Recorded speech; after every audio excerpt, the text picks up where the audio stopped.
If you're enjoying this video, smash that like button, subscribe, and hit the bell. Share it with your friends and let me know in the comments where you're watching from. Every like and subscribe helps the channel grow. Dawn crept across the snow-laden peaks of the Olympic Mountains like a reluctant ghost, casting pale fingers of light through the towering Douglas firs and western hemlocks that surrounded Marcus Whitmore's isolated ranger cabin. The evergreen branches groaned and creaked under their burden of fresh snow, the sound eerily reminiscent of old bones settling in the mountain wind. Marcus stepped onto his porch, his breath forming white clouds in the frigid air as he cradled a steaming mug of coffee between his weathered hands. At 34, Marcus bore the face of a man who had seen too much. 3 parallel scars crossed his left cheek, souvenirs from a Chinese bayonet at Chosin Reservoir, where he'd watched good men die in temperatures that made this Washington winter feel like spring. But it wasn't the Korean War that had driven him to seek solitude 20 miles from the nearest human soul. It was the memory of Margaret's final breath, the way tuberculosis had stolen the light from her eyes 2 years ago, leaving him with nothing but a wedding ring on a chain around his neck and a grief so profound it felt like drowning. He touched the ring now, feeling its familiar weight against his chest. The wedding photo on his mantle showed a different man, one who still believed in happiness, whose hands didn't shake when he was alone with his thoughts. That man had died with Margaret, leaving behind this hollow shell who preferred the company of wilderness to the pitying looks and well-meaning condolences of townspeople. Rex, his German shepherd, emerged from inside the cabin and immediately began sniffing the air with unusual intensity. The dog's hackles rose, and he pressed close to Marcus's leg, whimpering softly. Rex had been with him since Margaret's funeral, a bond forged in mutual grief and survival. The dog understood loss in a way that humans pretended to, but never truly grasped. "What is it, boy?" Marcus murmured, running his fingers through Rex's thick fur. The dog had never been skittish. Even during their patrols through the most remote sections of the forest, Rex had maintained the confident bearing of a natural protector. The forest stretched endlessly below them, a green cathedral of silence, broken only by the distant call of a winter bird. Marcus knew every trail, every stream, every animal path within 50 square miles. This was his domain, his sanctuary from a world that had taken everything he'd ever loved. The radio inside his cabin crackled with static. Atmospheric disturbances from an approaching storm had cut communication for 3 days, but he didn't mind. He preferred the isolation. Fresh snow had fallen overnight, creating a pristine white carpet that should have revealed every track, every sign of movement. But as Marcus scanned the tree line, something felt wrong. The forest was too quiet. Usually, dawn brought a symphony of small sounds, squirrels chattering, birds calling, the rustle of unseen creatures going about their daily survival. Today there was nothing. A murder of crows suddenly erupted from the canopy about 100 yards down the slope, their harsh cawing echoing unnaturally in the thin mountain air. Rex's whimpering intensified, and the dog actually tried to pull Marcus back toward the cabin door. Marcus had never seen his companion display such obvious fear. The temperature was dropping faster than his morning weather readings had predicted. His thermometer, hanging from a nail beside the door, read 15 degrees below the forecast. An unnatural silence settled over the forest, as even the wind seemed to hold its breath, waiting for something that hadn't yet revealed itself. Marcus finished his coffee and went back inside to check his equipment. His rifle was clean and loaded, his emergency supplies well stocked. He'd survived Chosin Reservoir, had endured watching Margaret waste away in a hospital bed, had buried the only woman he'd ever loved. He believed nothing could break him now. He was wrong. Rex refused to take their usual morning patrol route. Instead of heading down toward the creek where they normally checked for poacher signs, the dog planted his feet and pulled insistently toward the cabin, his brown eyes wide, with an emotion Marcus had never seen before. Not just fear, but something approaching terror. "Come on, Rex, we've got work to do." Marcus tugged gently on the leash, but the dog began whimpering, then howling, a mournful sound that seemed to emerge from some primal place deep in his canine soul.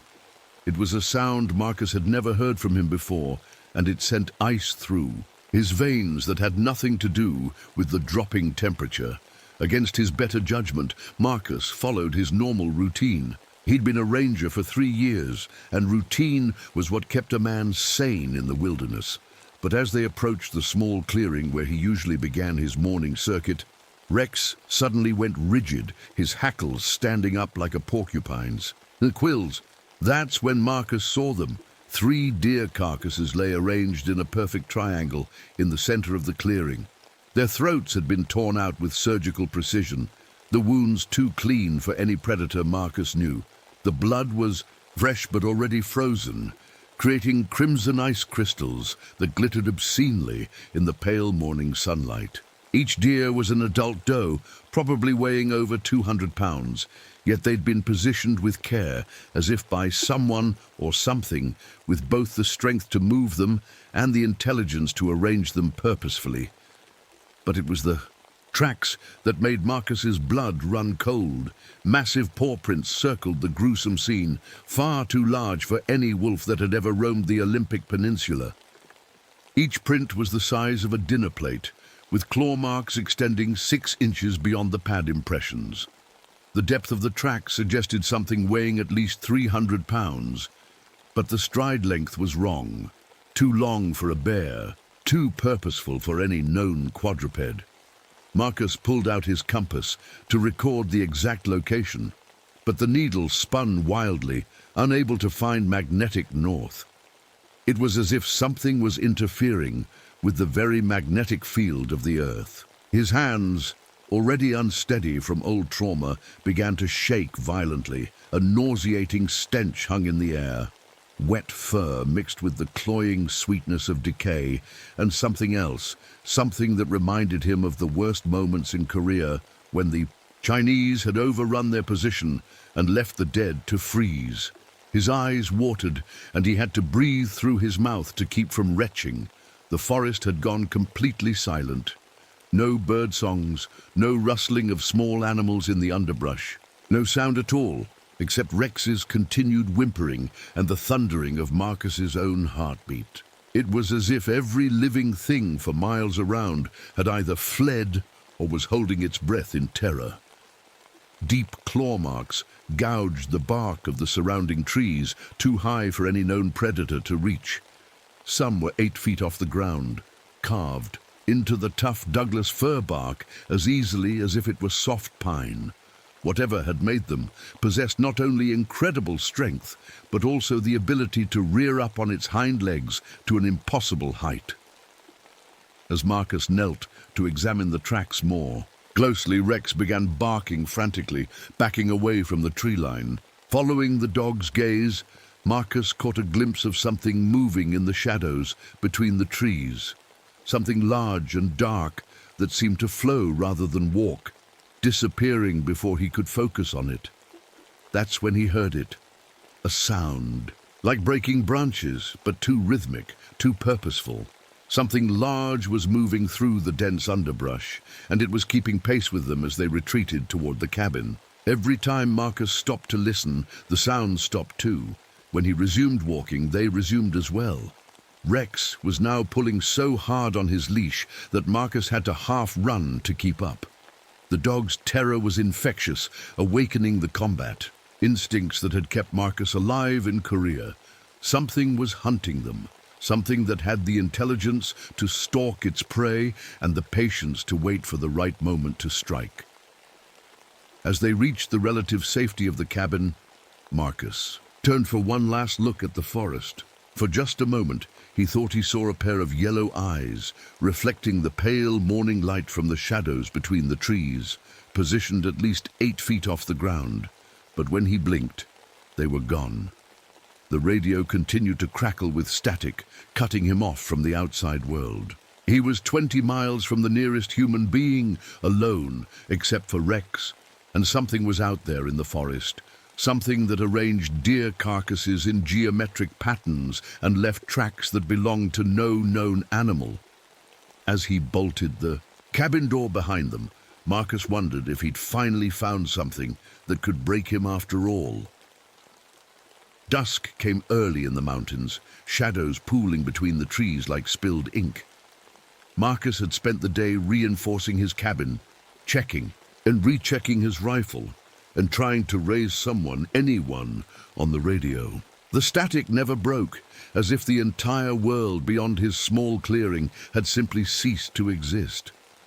Rex had refused to eat, spending the day pressed against Marcus's leg, trembling. Every few minutes the dog would look toward the door and whimper, as if sensing something approaching that remained beyond human perception.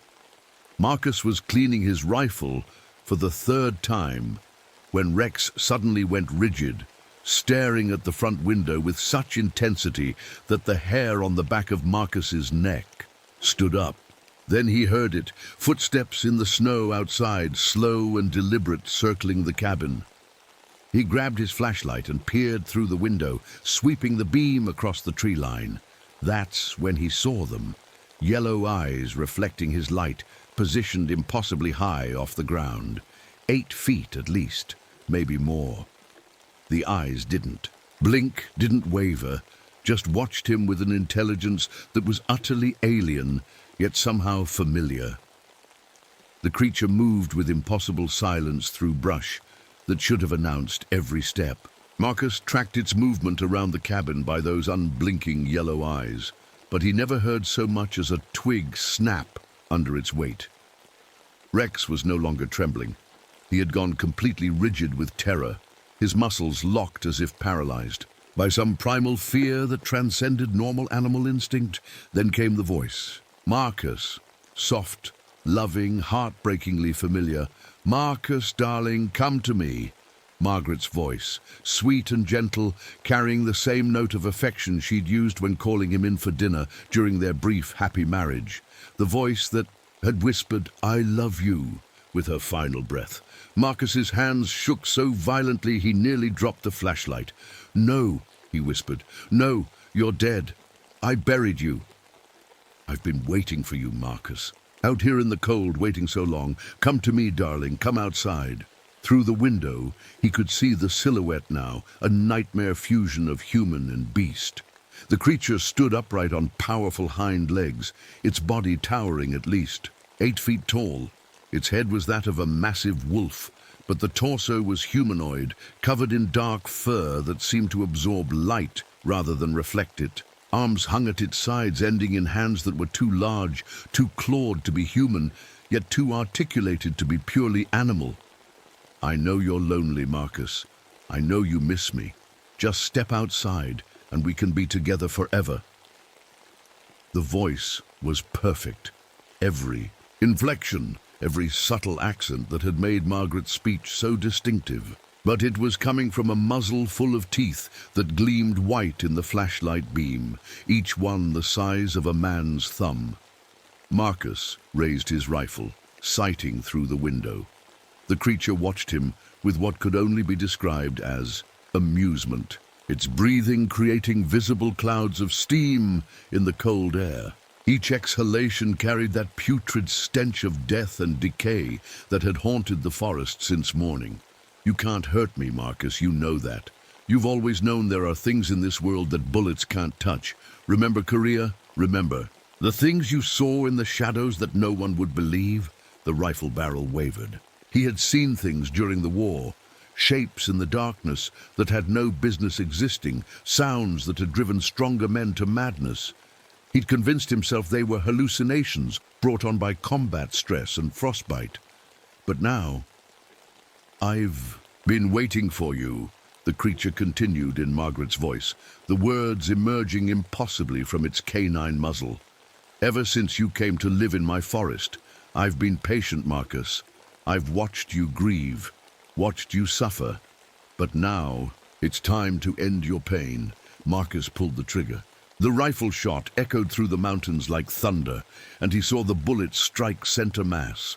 The creature staggered backward but didn't fall. Instead, it looked down at the wound with what might have been curiosity, then back at Marcus with those unblinking yellow eyes. It smiled. The sight of human-like lips pulling back to reveal rows of razor-sharp teeth was the most terrifying thing Marcus had ever seen. "Come outside, darling. Don't make me come in and get you."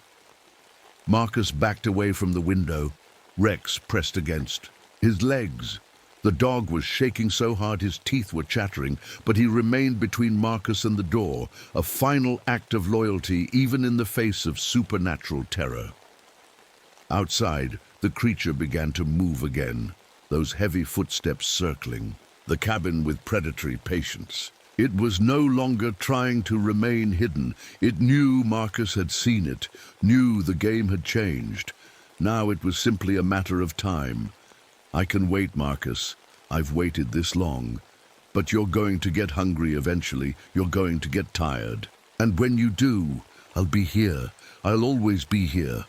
Margaret's voice, filled with love and infinite patience, promising horrors that would make Korea look like a pleasant dream. Marcus pressed his back against the far wall, rifle clutched in his trembling hands, and realized that his long journey toward madness was about to reach its destination. The creature outside began to laugh, a sound like breaking glass mixed with Margaret's delighted giggle when he used to surprise her with wildflowers. It was the most beautiful and most terrifying sound Marcus had ever heard. The assault began at midnight. Something struck the cabin wall with the force of a sledgehammer, rattling the entire structure. Marcus, who had been dozing fitfully in his chair with his rifle across his knees, jerked awake as Rex erupted in frantic barking. Another impact shook the cabin, this time against the back wall, followed by another at the side. The creature was systematically testing the structure, searching for weaknesses. "Let me in, Marcus." Margaret's voice now edged with something that might have been irritation.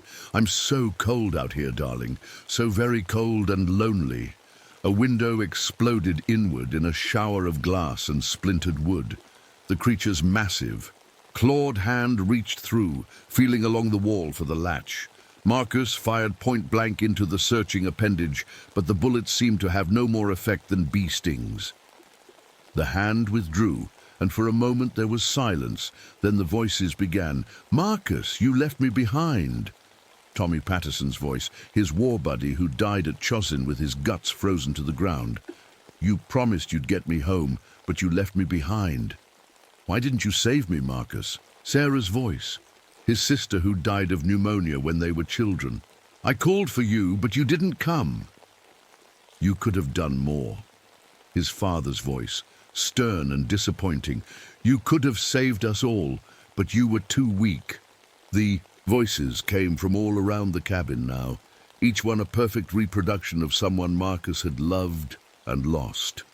The creature was using his grief against him, weaponizing every regret he'd ever carried. Rex was howling continuously now, a sound of pure anguish that cut through the supernatural cacophony.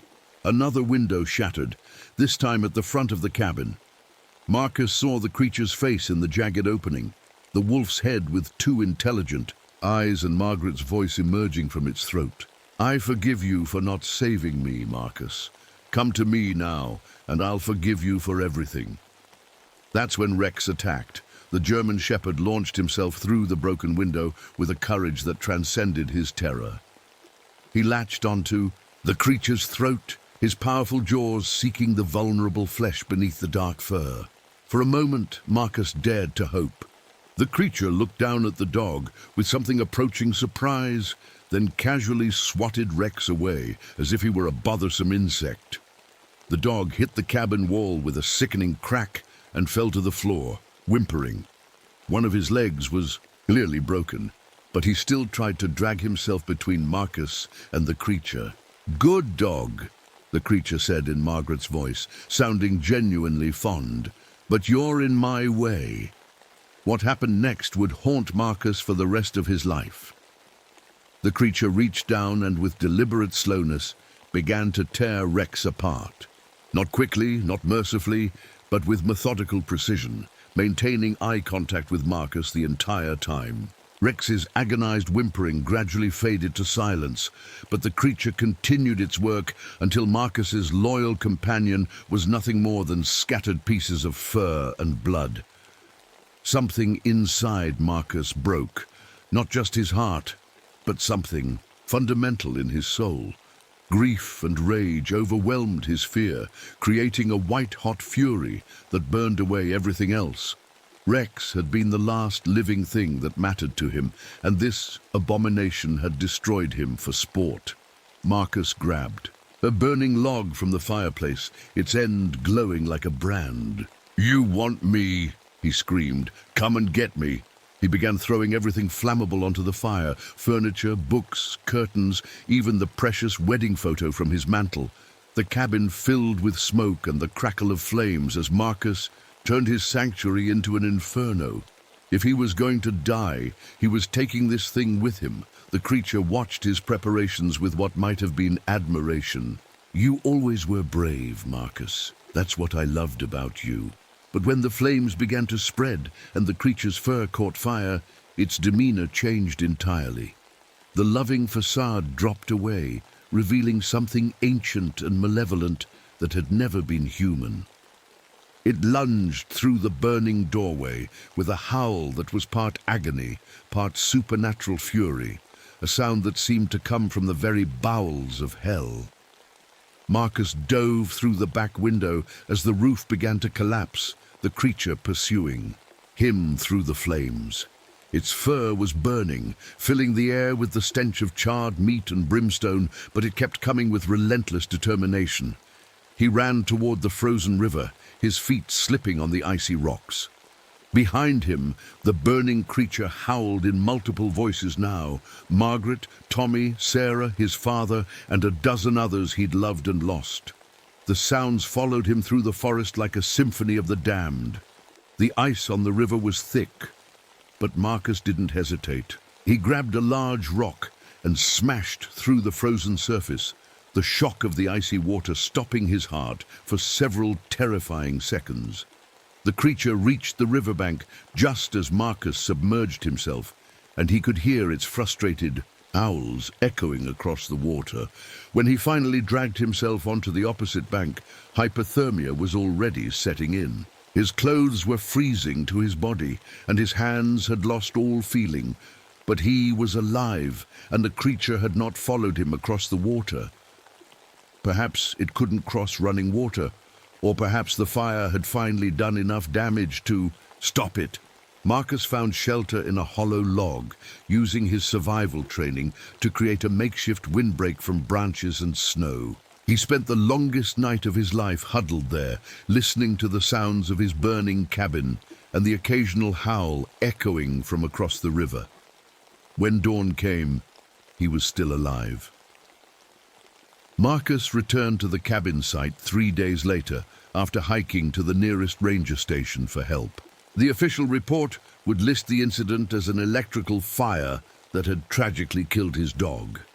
No one would believe the truth, and Marcus had no intention of trying to convince them. He'd learned in Korea that some truths were too terrible for civilized minds to accept. The cabin was nothing but blackened timbers and ash, but there was no sign of the creature's body. What he did find were Rex's remains, scattered across the clearing exactly as he remembered. The sight of his loyal companion's bones, picked clean by scavengers, brought him to his knees in the snow. Massive tracks surrounded the burned cabin, the same dinner plate-sized prints he'd found around the dead deer. They led away into the forest, eventually disappearing into rocky terrain where they left no trace.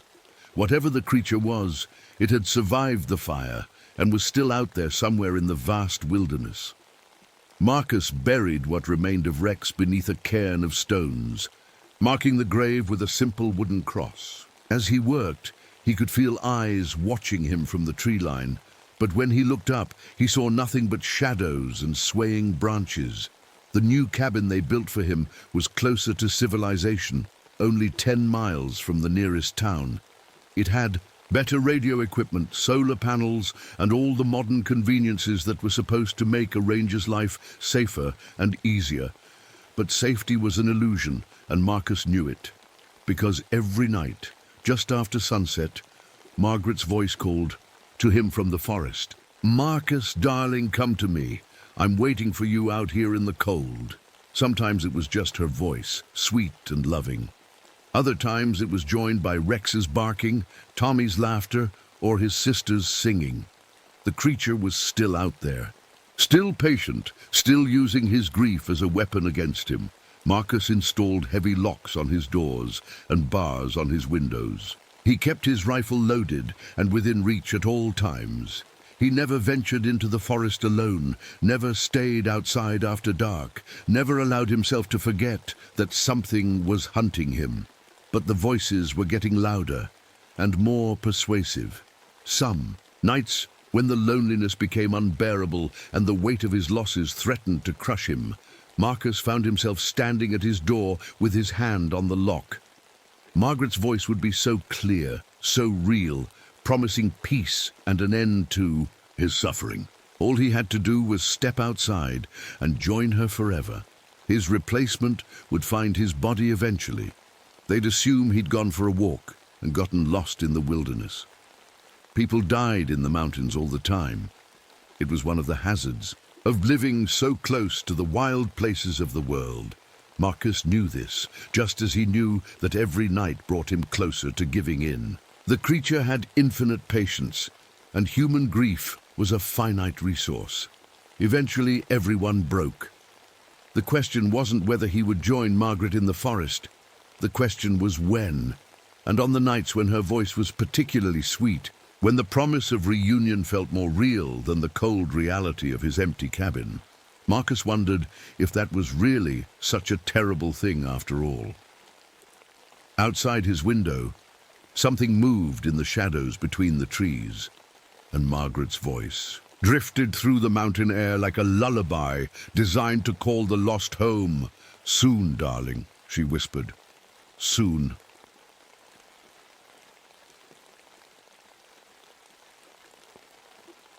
"My name is Thomas Reeves, and I wish I'd never taken those 3 boys into the mountains that winter. But I needed the money, and they needed someone to teach them how to survive in the wild. I just didn't know we'd be fighting for our lives." It was December 1963, and the snow had been falling for 4 straight days. What started as a simple weekend survival course in the Adirondack Mountains had turned into something much worse. The storm came out of nowhere, fierce and angry, like the mountains themselves wanted to trap us. I checked my watch again. 4 days. The snow was piled up 6 feet high around our little cabin, and it kept coming down like the sky was dumping ash on us. Every time I looked outside, all I could see was white. White everywhere, thick and heavy, making the world disappear. The wind howled through the cracks in the cabin walls. We'd tried to stuff them with old rags and paper, but the cold still crept in. It made sounds like voices sometimes, low and moaning, like someone was crying just outside our door. The 3 boys sat around our wood stove, huddled together like scared animals. Billy Morrison was 19, rich kid from the city, whose father thought this trip would make him tough. Jake Fletcher was 20, quiet farm boy who wanted to join the Marines. Danny Walsh was only 18, skinny and pale, never spent a night away from his warm house before this. They all looked at me like I had answers, like I could fix this mess we were in. But the truth was, I was just as scared as they were. "Mr. Reeves," Danny said, his voice shaking, "when do you think the storm will stop?" I looked at him, this scared kid with snow in his hair and fear in his eyes. "Soon," I lied. "These mountain storms don't last forever." But I knew better. I'd lived in these mountains most of my life. My grandfather used to tell stories about storms like this, storms that trapped people for weeks. He'd tell stories about what happened to folks who got caught in them, stories I tried not to think about now. The radio had died on day 2, just went quiet in the middle of a weather report. We'd tried everything, new batteries, moving it around the cabin, even taking it apart and putting it back together. Nothing worked. We were cut off from the world, alone in this white prison. Our food was running low. We'd packed enough for 3 days, maybe 4 if we were careful. But we'd been here 4 days already, and I could see the worry in the boys' eyes every time they looked at our small pile of cans and dried meat. "How much food do we have left?" Billy asked. He'd been asking that question every few hours, like the answer might change. I counted again, though I knew the numbers by heart. "Enough for maybe 2 more days if we're smart about it." Jake stirred the fire with a stick. "What if the storm doesn't stop?" I didn't answer because I didn't want to scare them more than they already were. But the truth was, if this storm didn't break soon, we'd have to make some hard choices. The nearest town was 15 miles away through wilderness that had killed plenty of people over the years. In weather like this, it might as well have been 1,000 miles. Outside, the wind picked up again, shaking the cabin like it wanted to tear it apart. The old wood creaked and groaned, and somewhere in the walls I heard a scratching sound. Probably just mice, I told myself, or the wood expanding and contracting in the cold, but it sounded like claws. Danny pulled his jacket tighter around him. "It's getting colder in here." He was right. Even with the fire going strong, the cold was winning. Our breath came out in little white clouds, and ice was starting to form on the inside of the windows. The temperature outside had dropped to 30 below zero. I knew because I'd checked the thermometer that morning before it got too dark to read 30 below meant death waited just outside our door. No human could survive long in cold like that, not without proper gear, and we only had what we'd packed for a weekend camping trip.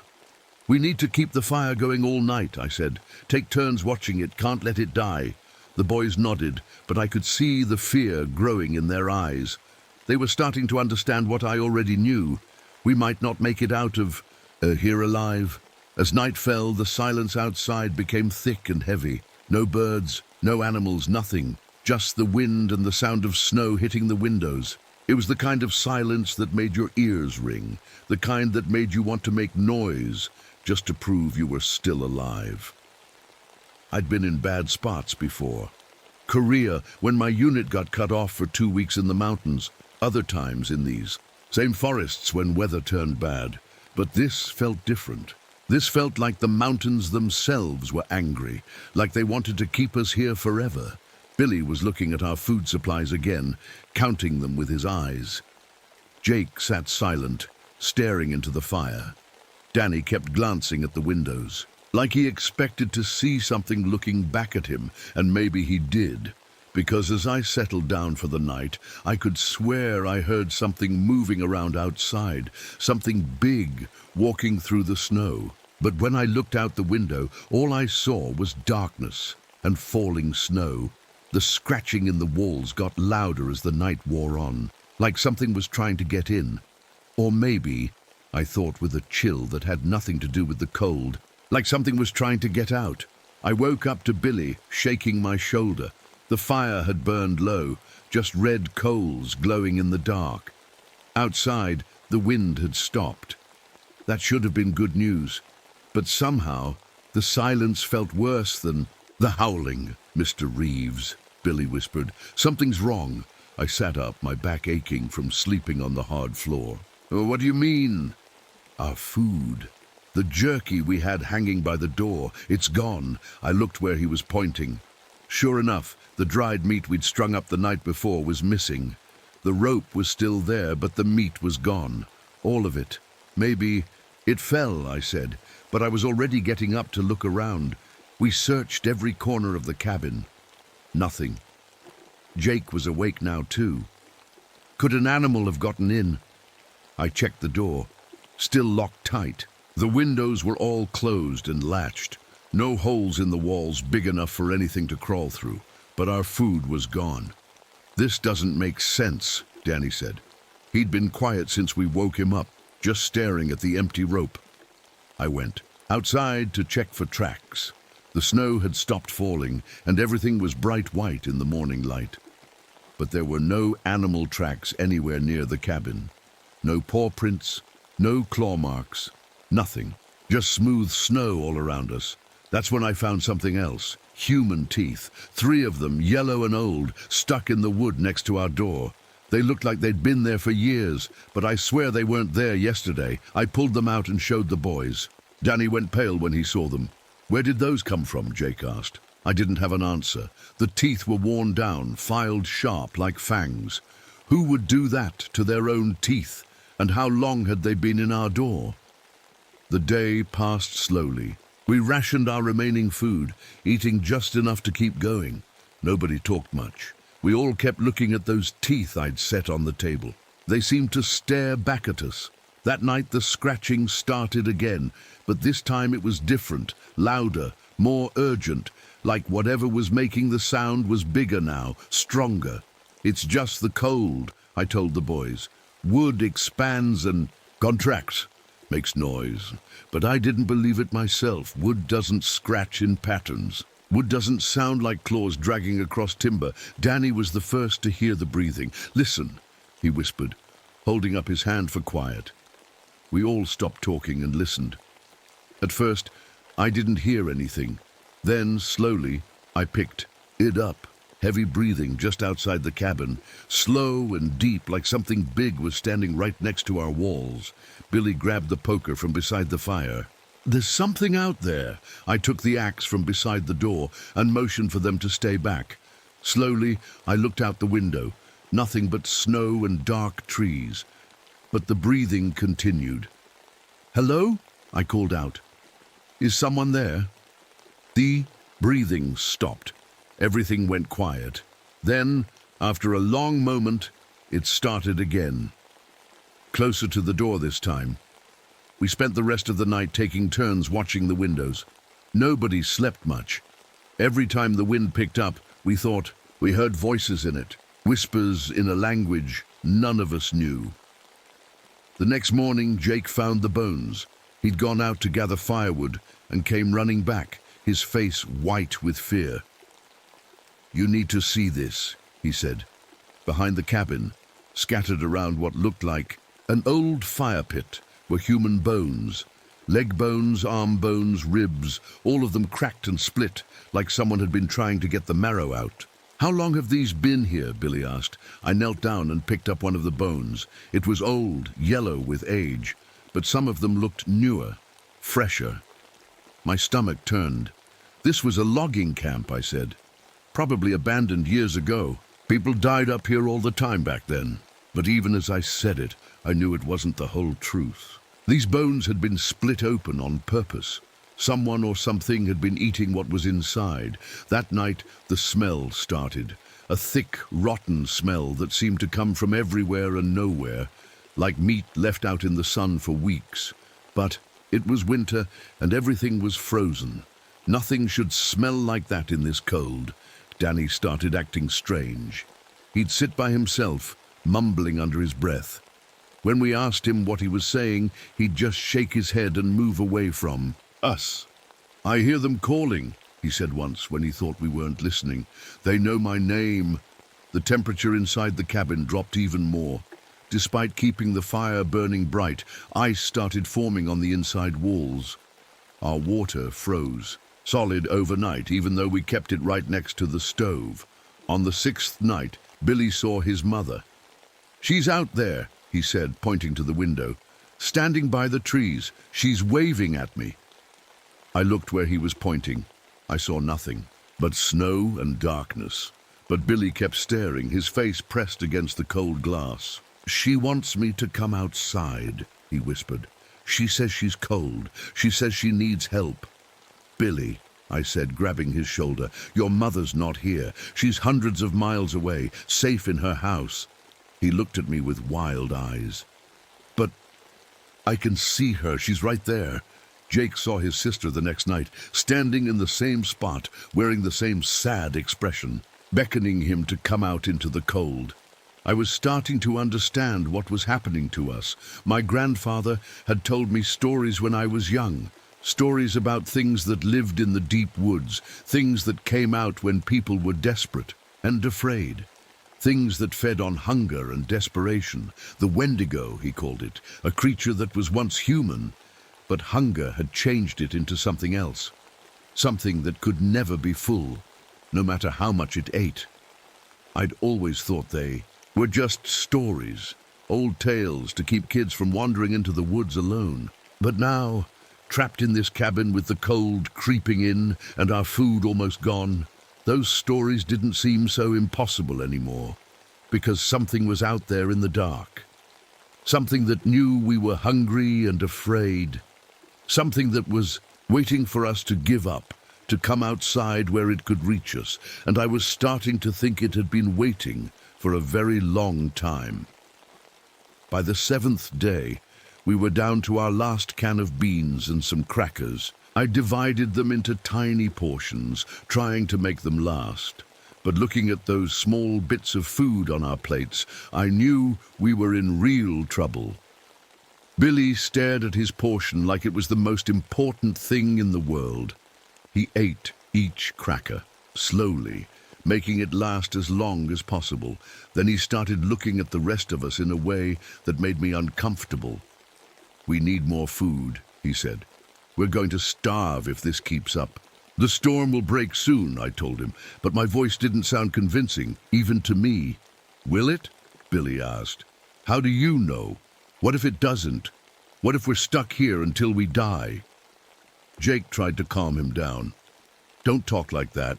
Man, we're going to be okay." But Billy wasn't listening. He kept staring at our empty plates, then at us. "People have done things before," he said quietly, "when they were starving. People have eaten—" "Stop," I said firmly. "We're not there. Yet we're not even close." But I could see the thought taking root in his mind. The hunger was changing him, making him think about things no person should think about. That night, the creature showed itself. I was keeping watch while the others slept when I saw movement outside the window. Something tall was walking between the trees.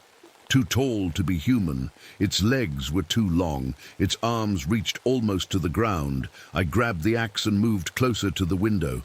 The thing stopped walking and turned toward the cabin. Even in the darkness, I could see its face, or what was left of it. It looked like a person who had been dead for months. Skin hanging in strips, bones showing through in places. But its eyes were alive, bright and hungry. When it smiled, I saw teeth that had been filed to sharp points. The creature raised one long arm and tapped on the window. 3 slow taps. Then it spoke, and its voice sounded exactly like my dead brother. "Tommy," it said. "Tommy, let me in. I'm so cold out here." My brother had died in Korea 15 years ago. I'd held him while he bled out in the snow. But there he was, or something wearing his voice, standing outside our cabin. "I know you're hungry, Tommy," it continued. "I can help you. There's food here. Lots of food."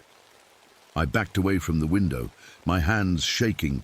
The thing kept talking in my brother's voice, telling me how hungry I must be, how the boys would understand if I did what I had to do. Then Billy woke up. "Who are you talking to?" he asked, sitting up. I turned to answer him, and when I looked back at the window, the creature was gone. But I could still hear its voice, fainter now, drifting on the wind. "You know what you have to do, Tommy.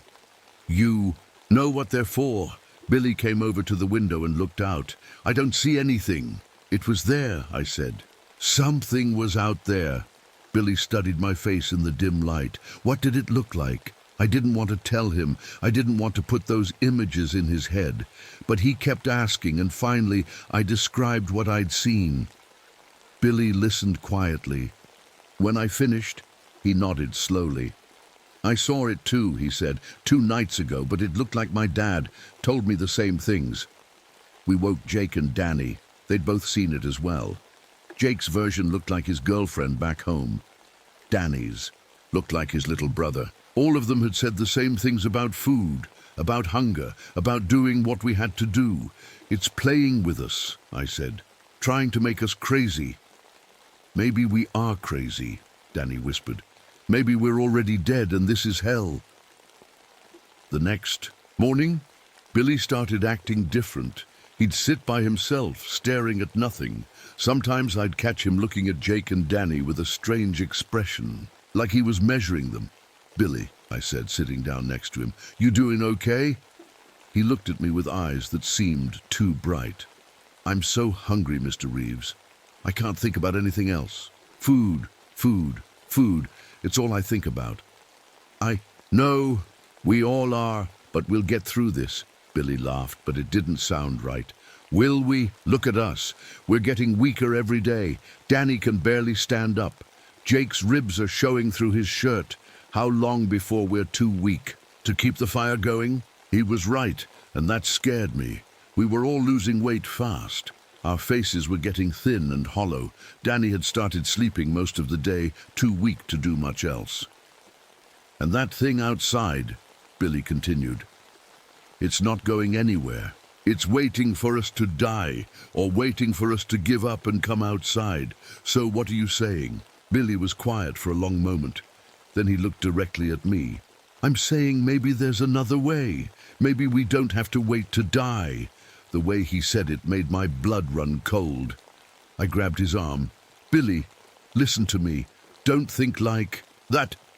Don't let it get into your head." But I could see it was too late. The hunger had taken hold of him, just like the creature wanted. It was turning him into something else, something that could think about the unthinkable. That night, I didn't sleep. I kept the axe close and watched Billy carefully. He was awake too, sitting by the dying fire, staring at Jake and Danny while they slept. Several times he got up and moved closer to them. Each time I tightened my grip on the axe handle. He'd look at me, see that I was watching, and sit back down, but I could see the hunger in his eyes growing stronger. Outside, the creature was moving around the cabin. I could hear its footsteps, in the snow, slow and heavy. Sometimes it would scratch at the walls or tap on the windows. Once, I heard it laughing, a sound like breaking glass. Soon, it whispered through the walls. Very soon now. I knew it was right. Billy was breaking down, and the rest of us were getting weaker. The cold was getting worse inside the cabin, even though we kept feeding the fire. Ice was thick on all the windows now, and our water had been frozen solid for 2 days. We were dying slowly, and the thing outside knew it. It was patient. It had all the time in the world, but I was starting to think patience wasn't going to be enough, because Billy was looking at that rusty old axe by the woodpile, and I could see him making plans that would keep him alive. A little longer. Plans that involved the rest of us. Dawn was still hours away, and I had to stay awake. I had to watch Billy every second, because I could feel it in the air now, thick and heavy like smoke. Something bad was going to happen, something that would change all of us forever. The creature outside knew it too. Its laughter was getting louder. I must have dozed off for just a few minutes. When I opened my eyes, Billy was gone from his spot by the fire. I sat up quickly, looking around the cabin. Jake and Danny were still sleeping in their corner. But where was Billy? Then I heard the sound of metal scraping against wood. I turned toward the sound and saw Billy by the woodpile, holding the old rusty axe. He was running his finger along the blade, testing how sharp it was. "Billy," I said quietly, not wanting to wake the others. "What are you doing?" He looked at me with wild eyes. His face was thin and hollow now, like a skull with skin stretched over it. "I can't take it anymore, Mr. Reeves. The hunger. It's eating me alive from the inside." "Put the axe down, son." "No." He shook his head. "You don't understand. I can hear it calling to me, the thing outside. It's telling me what I have to do." I stood up slowly, keeping my hands where he could see them. That thing is lying to you. It wants you to do something terrible. Don't listen to it." Billy laughed, but it wasn't his laugh anymore. It sounded like the creature outside. Terrible. Or smart. Look at Jake, look at Danny. They're dying anyway. We all are. But this way some of us can live. Jake stirred in his sleep, Billy's eyes fixed on him immediately like a cat watching a mouse. "Billy, listen to me," I said, taking a small step toward him. "You're not thinking straight. The hunger is making you crazy. You don't really want to hurt anyone, don't I?" Billy gripped the axe tighter. "I've been thinking about it for days, about how Jake would taste, about how much meat is on Danny's bones. And you know what? It doesn't bother me anymore." That's when Jake woke up. He opened his eyes and saw Billy standing over him with the axe. For a second, nobody moved. Then Jake scrambled backward, hitting the wall. "Billy, what are you doing?" Jake's voice cracked with fear. "I'm sorry, Jake, I really am. But I want to live. And this is the only way." Billy raised the axe above his head. I lunged forward, trying to reach him before he could bring it down. But I was weak from hunger too, and I wasn't fast enough. The axe came down hard. Jake threw up his arms to protect himself, and the blade caught him across the stomach instead of his head. Blood sprayed across the cabin floor, bright red against the wood. Jake screamed, a horrible animal sound that woke Danny and brought the creature outside running. I could hear its feet pounding through the snow, coming toward the cabin. I tackled Billy, and we both went down hard. The axe flew out of his hands and skittered across the floor. Billy fought like a wild animal, clawing at my face, trying to bite me. All the while, Jake was on the floor, holding his stomach, blood pouring between his fingers. "Help me," Jake gasped. "Please help me." But Billy wasn't done. He broke free from me and crawled toward Jake, his hands reaching for the blood. "Just a taste," he mumbled. "Just need a little taste." I grabbed the splitting maul from beside the door. It was heavy in my weak hands, but anger gave me strength. Billy was bent over Jake now, lapping at his blood like a dog. "I'm sorry," I whispered. Then I brought the maul down on Billy's skull. The sound it made was wet and hollow. Billy stopped moving immediately. His body went limp and fell sideways. His head caved in on one side. Danny was screaming now, pressed against the far wall. Jake was still bleeding, but the cut wasn't as deep as I'd first thought. He might live if I could stop the bleeding. That's when the roof exploded. The creature crashed through the cabin roof like it weighed nothing. Wood and snow rained down on us as something massive landed in the middle of our floor. I looked up and saw the Wendigo in all its horrible glory. It was 15 feet tall, thin as a skeleton, but strong as a bear. Its skin was gray and frozen, hanging in strips from its bones. Its face was mostly skull, with black holes where its eyes should be. But inside those holes, I could see tiny lights dancing, like stars in a night sky. Its breath came out in white. Clouds, and everywhere it touched, ice formed. The temperature in the cabin dropped so fast that Jake's blood started to freeze on the floor. The creature looked down at Billy's body, then at Jake, then at me. When it smiled, I saw rows of sharp teeth that went all the way back into its throat. "Finally," it said in a voice like winter wind. I was getting tired of waiting. I raised the maul, but my hands were shaking so bad I could barely hold it. The creature laughed and reached for Jake with fingers like icicles. That's when I remembered. The kerosene. We'd been using it for our lamps, and there were 3 full cans by the door. I dropped the maul and grabbed one of the cans, pulling off the cap as the creature bent over Jake. "Hey," I yelled, "over here." The Wendigo turned toward me, and I threw the kerosene right at its face. The liquid splashed across its frozen skin and soaked into the strips of hanging flesh. I grabbed a burning piece of wood from the fire and threw it at the creature. The Wendigo went up like a torch. Blue and white flames covered its body, and it let out a scream that shattered what was left of our windows. But it didn't fall down. It didn't even stop moving. Instead, it came toward me, burning and screaming, its claws reaching for my throat. grabbed the other 2 cans of kerosene, and threw them at the walls. The whole cabin started to burn. Flames spread across the floor and up the walls. The heat was incredible, but the creature kept coming. Danny was screaming, Jake was moaning, and the Wendigo was burning alive right in front of me. But it wouldn't die. It kept reaching for me with those frozen claws, trying to grab me even as the fire ate away at its flesh. I ran for the door, pulling Jake with me. Danny stumbled after us, and we all fell out into the snow just as the entire cabin became a wall of fire. The cold hit us like a slap, 30 below zero, and we were out in it with nothing but the clothes on our backs. But behind us, the cabin burned like a funeral pyre, and inside it the Wendigo was finally dying. Its screams got quieter and quieter as the fire consumed it. Finally, there was just the sound of crackling flames and falling timber. Danny lasted about 10 minutes in the cold. His heart just gave out, probably from shock and fear and the freezing air. He fell face first into the snow and didn't get up. Jake was unconscious, bleeding into the white snow. I picked him up and started walking. I didn't know where I was going, but I knew we couldn't stay there. The fire wouldn't last forever, and I wasn't sure the creature was really dead.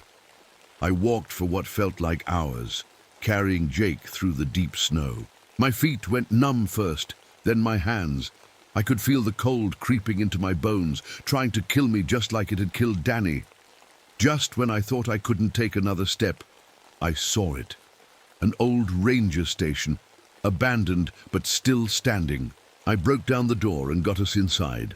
There was no heat, but at least we were out of the wind. I wrapped Jake in everything I could find, old blankets, tarps, anything that might keep him warm. Then I started a fire in the old fireplace with matches I found in a drawer. Jake lived through the night, but just barely. In the morning, I heard helicopters. The storm had finally broken, and someone had seen the smoke from our burning cabin. They found us half dead from cold and hunger. They took us to a hospital downstate, where the doctors said we were lucky to be alive. I told them that Billy had gone crazy from hunger and attacked Jake, that the cabin had caught fire during the fight, that Danny had died from exposure when we tried to escape. They believed me. Why wouldn't they? It made sense. People have done stranger things when they were starving, but I never told them about the creature, about the Wendigo that had been hunting us, about the voices that called our names in the dark. I never told them about the bite marks on my shoulder, where Billy's teeth had broken the skin when we fought, and I never told them about the dreams that started that winter. Dreams of hunger that never went away. Dreams of meat and blood, and the taste of things no person should ever taste. Because sometimes, when the snow falls heavy and the wind howls through the trees, I can still hear that creature calling to me, telling me how hungry I am, telling me what I need to do to make the hunger stop. And the worst part is, some nights, when the hunger gets really bad, I almost listen. That was 20 years ago. Jake recovered from his wounds and went on to join the Marines like he'd planned. We stayed in touch for a while, but eventually we stopped writing. Some things are too hard to talk about, even with someone who was there. I never went back to teaching survival courses. Couldn't bring myself to take people into the woods anymore, knowing what was out there waiting. Instead, I got a job at a lumber yard in town. Safe work, indoor work, work that kept me away from the deep forest. But the mountains never let me go. Every winter, when the first snow starts to fall, I feel it stirring inside me. A hunger that regular food can't fill. It starts small, just a little gnawing feeling in my stomach, but as the snow gets deeper and the nights get longer, it grows stronger. I've learned to manage it over the years. I stock up on food before winter comes. Canned goods, dried meat, anything that will keep. I eat constantly during the cold months, trying to fill the empty space inside me. But it never works. The hunger is always there, waiting. The dreams are the worst part. In them, I'm back in that cabin with Billy and Jake and Danny, but this time, I'm the one holding the axe. This time, I'm the one looking at my friends and seeing food instead of people. I wake up from those dreams with my mouth watering and my hands shaking. Sometimes I find myself standing in my kitchen at 3 in the morning, staring at the knives in the drawer, thinking thoughts that no decent person should think. The bite marks on my shoulder never healed right. They left scars that looked like tiny crescent moons. During the worst part of winter, they itch and burn. Sometimes they even bleed a little, like they're fresh wounds. I've seen doctors about it. They give me creams and pills, but nothing helps. They don't understand that it's not a medical problem. It's something else. Something that started in those mountains and followed me home. 3 winters ago, it almost got me. I was having a particularly bad night. The snow was coming down heavy, just like it had in 1963. The hunger was so strong, I couldn't think about anything else. I kept opening the refrigerator, looking for something that would satisfy it. But there was nothing there that I wanted. That's when my neighbor knocked on the door. Mrs. Patterson was 82 years old and lived alone next door. Her heat had gone out, and she was scared. Could she stay at my place until the repairman came in the morning? I let her in and made her some tea.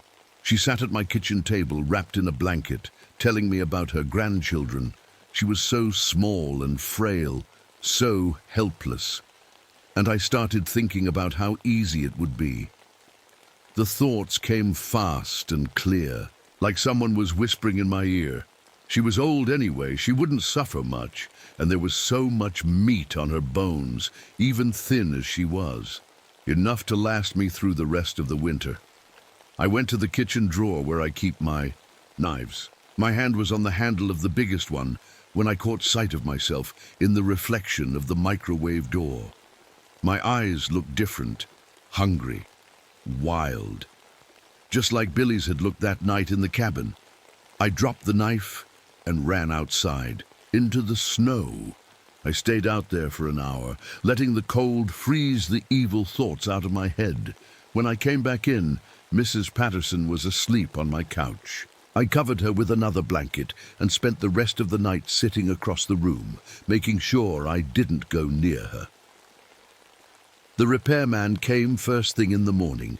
Mrs. Patterson thanked me and went home, never knowing how close she'd come to ending up like Jake almost had. That's when I knew the curse was getting stronger. Each winter, it took more of me. Each year, it got harder to fight off the thoughts, the dreams, the hunger that never went away. I started making plans. If it ever got too bad, if I ever felt like I couldn't control it anymore, I knew what I had to do. There's a cliff about 10 miles north of town, high enough that it would be quick, clean. Better that than becoming the thing that had killed Billy. Better that than hurting innocent people. But so far, I've managed to hold on. Spring always comes eventually, and when it does, the hunger fades to a whisper. The dreams stop. The scars on my shoulder heal over for another year. I tell myself that I'm stronger than the curse, that I can beat it, but deep down, I know the truth. The Wendigo didn't die in that fire. Part of it survived, carried in Billy's bite. And every winter, that part grows a little stronger. Every year it gets a little harder to remember who I used to be. Sometimes I wonder if I should have died in those mountains with the others. Maybe that would have been better. Maybe that would have been the end of it, but I didn't die. I survived. And now I have to live with what that survival cost me. People in town think I'm just a quiet old man who keeps to himself. They don't know about the locked room in my basement where I go during the worst nights. They don't know about the chains I bought just in case. They don't know about the letters I've written, but never sent, explaining what really happened in those mountains 20 years ago. They don't know that every winter when the snow starts to fall, I become something that's not quite human anymore, but I know, and Jake knows, though we've never talked about it. I can see it in his eyes when he looks at me. The understanding, the fear. He knows what I'm becoming. He knows what we all could have become if we'd stayed in those mountains just a little longer. The snow is starting to fall again tonight. I can see it through my kitchen window, thick white flakes that remind me of ash from a funeral pyre. The hunger is stirring again, waking up like a bear coming out of hibernation. I've already eaten 3 times today, but it doesn't matter. Nothing fills the empty space inside me. Nothing satisfies the craving that grows stronger with each passing hour. In a few hours, I'll go down to the basement. I'll lock myself in that room and wait for morning. I'll fight the dreams and the hunger and the voice that sounds like Billy, whispering in my ear about how easy it would be. I'll fight it like I have every winter for 20 years. But I'm getting older now, weaker, and the curse is getting stronger. I don't know how many more winters I can hold out. I don't know how much longer I can keep the monster inside me caged. All I know is that somewhere out there in the deep woods, in places where the snow never melts completely, there are others like me. Others who survived encounters with things that should have killed them.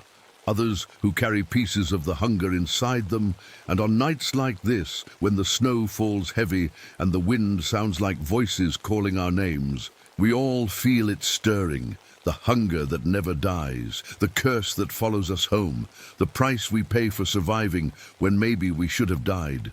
But we didn't die. We're still here, still fighting, still hungry, and somewhere in the darkness outside my window, I can hear it laughing.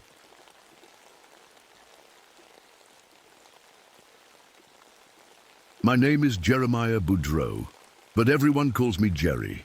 I'm 45 years old, and I've lived in these Louisiana swamps my whole life. Tonight, I'm paddling my small boat through the dark water, trying to stay quiet as I can. I've been alone in this swamp for 2 years now. Before that, I had my brother Claude living with me. We ran the moonshine business together, just like our daddy and his daddy before him. The Boudreau family has been making whiskey in these swamps since we came here from Canada way back. Claude was younger than me by 3 years. He had dark hair like mine and the same green eyes that run in our family. People always said we looked like twins, just born at different times. Claude could make anyone laugh, even when times were hard. He had a way of telling stories that made you forget your troubles. We grew up speaking French, the old Cajun French that our grand-mère taught us. When we were little, she would sit on the porch and tell us stories about the old days. She told us about monsters in the swamp, creatures that could change their shape and hunt people at night. Back then, I thought they were just made-up stories to keep us kids from wandering off alone. Grand-mère gave me a rosary when I turned 18. It has silver medals on it that she said were blessed by a priest. She made me promise to always wear it. Evil things don't like blessed silver, she used to say. I still wear it now, even though I stopped going to church after what happened to Claude. 2 years ago, the federal agents came to our old place near Breaux Bridge. They had guns and badges, and they said we were under arrest for making illegal whiskey. Claude and I tried to run, but they chased us through the woods. I made it to the swamp, but Claude wasn't as fast as me. I heard the gunshots behind me as I was jumping into my boat. 3 shots, one right after the other. Then everything went quiet except for my heart beating so loud I thought it might explode. I waited in the trees all night, hoping Claude would find me, but he never came. The next morning, I snuck back and found his body lying in the mud near our old still. The federal agents had left him there like he was nothing, like his life didn't matter at all. I buried my brother by myself in our family cemetery behind the old house. I said the prayers grand-mère taught me, but I don't think God was listening that day. After that, I packed everything I could carry and moved deeper into the swamp where nobody could find me. Now I live alone on Shell Island with just my dog, Boudreau. I named him after our family name. He's a good dog, part hunting hound, part something else. He's brown and black with white on his chest, and he's got the smartest eyes I've ever seen on a dog. Boudreau has been with me since he was a puppy, and he's the only friend I have left in this world. Every day, I think about leaving Louisiana. I could sell my boat and my still, take what money I have, and start over somewhere else. Maybe go to Texas or Arkansas, where nobody knows my name. But every time I try to pack my things, something stops me. This swamp is in my blood. My family has lived here for over 200 years. We came here when the British threw us out of Canada, and we made this wild place our home. The water, the trees, the animals, they're all part of me now. Leaving would be like cutting off my own arm. Besides, where would I go? I don't know how to do anything except make moonshine and live in the swamp. In the city, I'd just be another poor Cajun man with no education and no skills. At least here I'm free, but freedom comes with a price. The loneliness gets to you after a while. Sometimes I talk to Boudreaux just to hear a voice, even if it's my own. Sometimes I talk to Claude like he's still here with me. I tell him about my day, about the fish I caught, or the batch of moonshine I'm working on. The worst part is the nights. That's when I miss Claude the most. We used to sit on the porch after dinner and talk about everything. Women, money, plans for the future. Now I just sit by myself with Boudreaux at my feet, listening to the swamp sounds and trying not to think too much. I planned to leave right after Claude died. I was going to disappear one night and never come back. But the swamp holds on to you, like quicksand. The deeper you sink into this life, the harder it gets to pull yourself out. Things started getting strange about a month ago. At first, I thought it was just my mind playing tricks on me. When you live alone for too long, you start seeing things that aren't there and hearing sounds that don't make sense. The first thing I noticed was the alligators. They disappeared from all their usual spots. For 45 years, I've known where every big gator lives in this part of the swamp.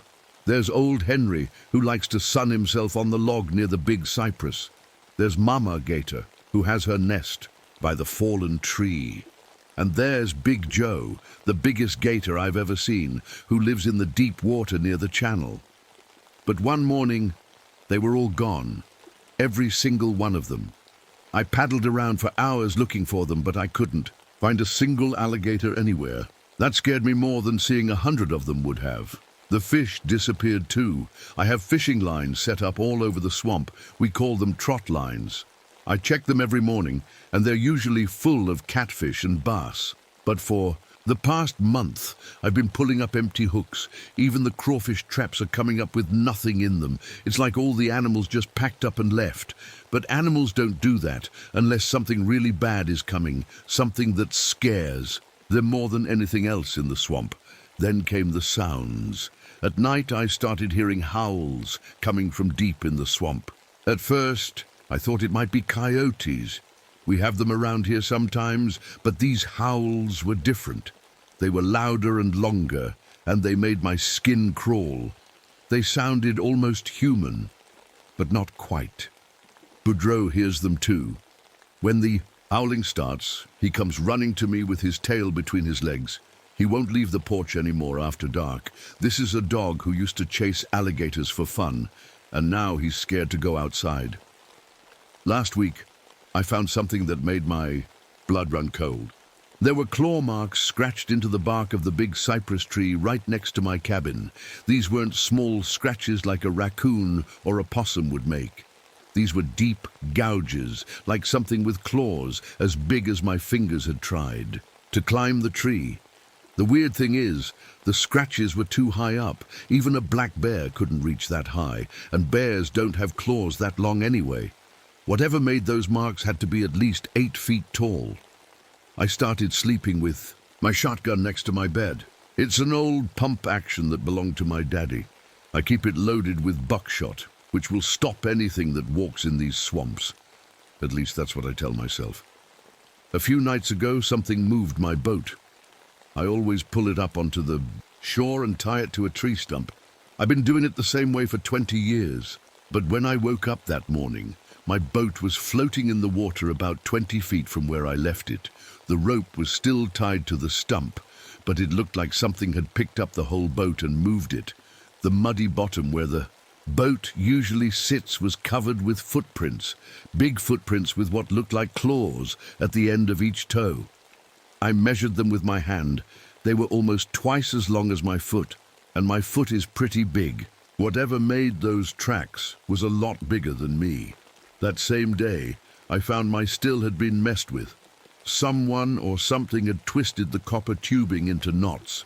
It would take a really strong person to bend that thick copper pipe, and I don't know anyone who could tie knots that tight.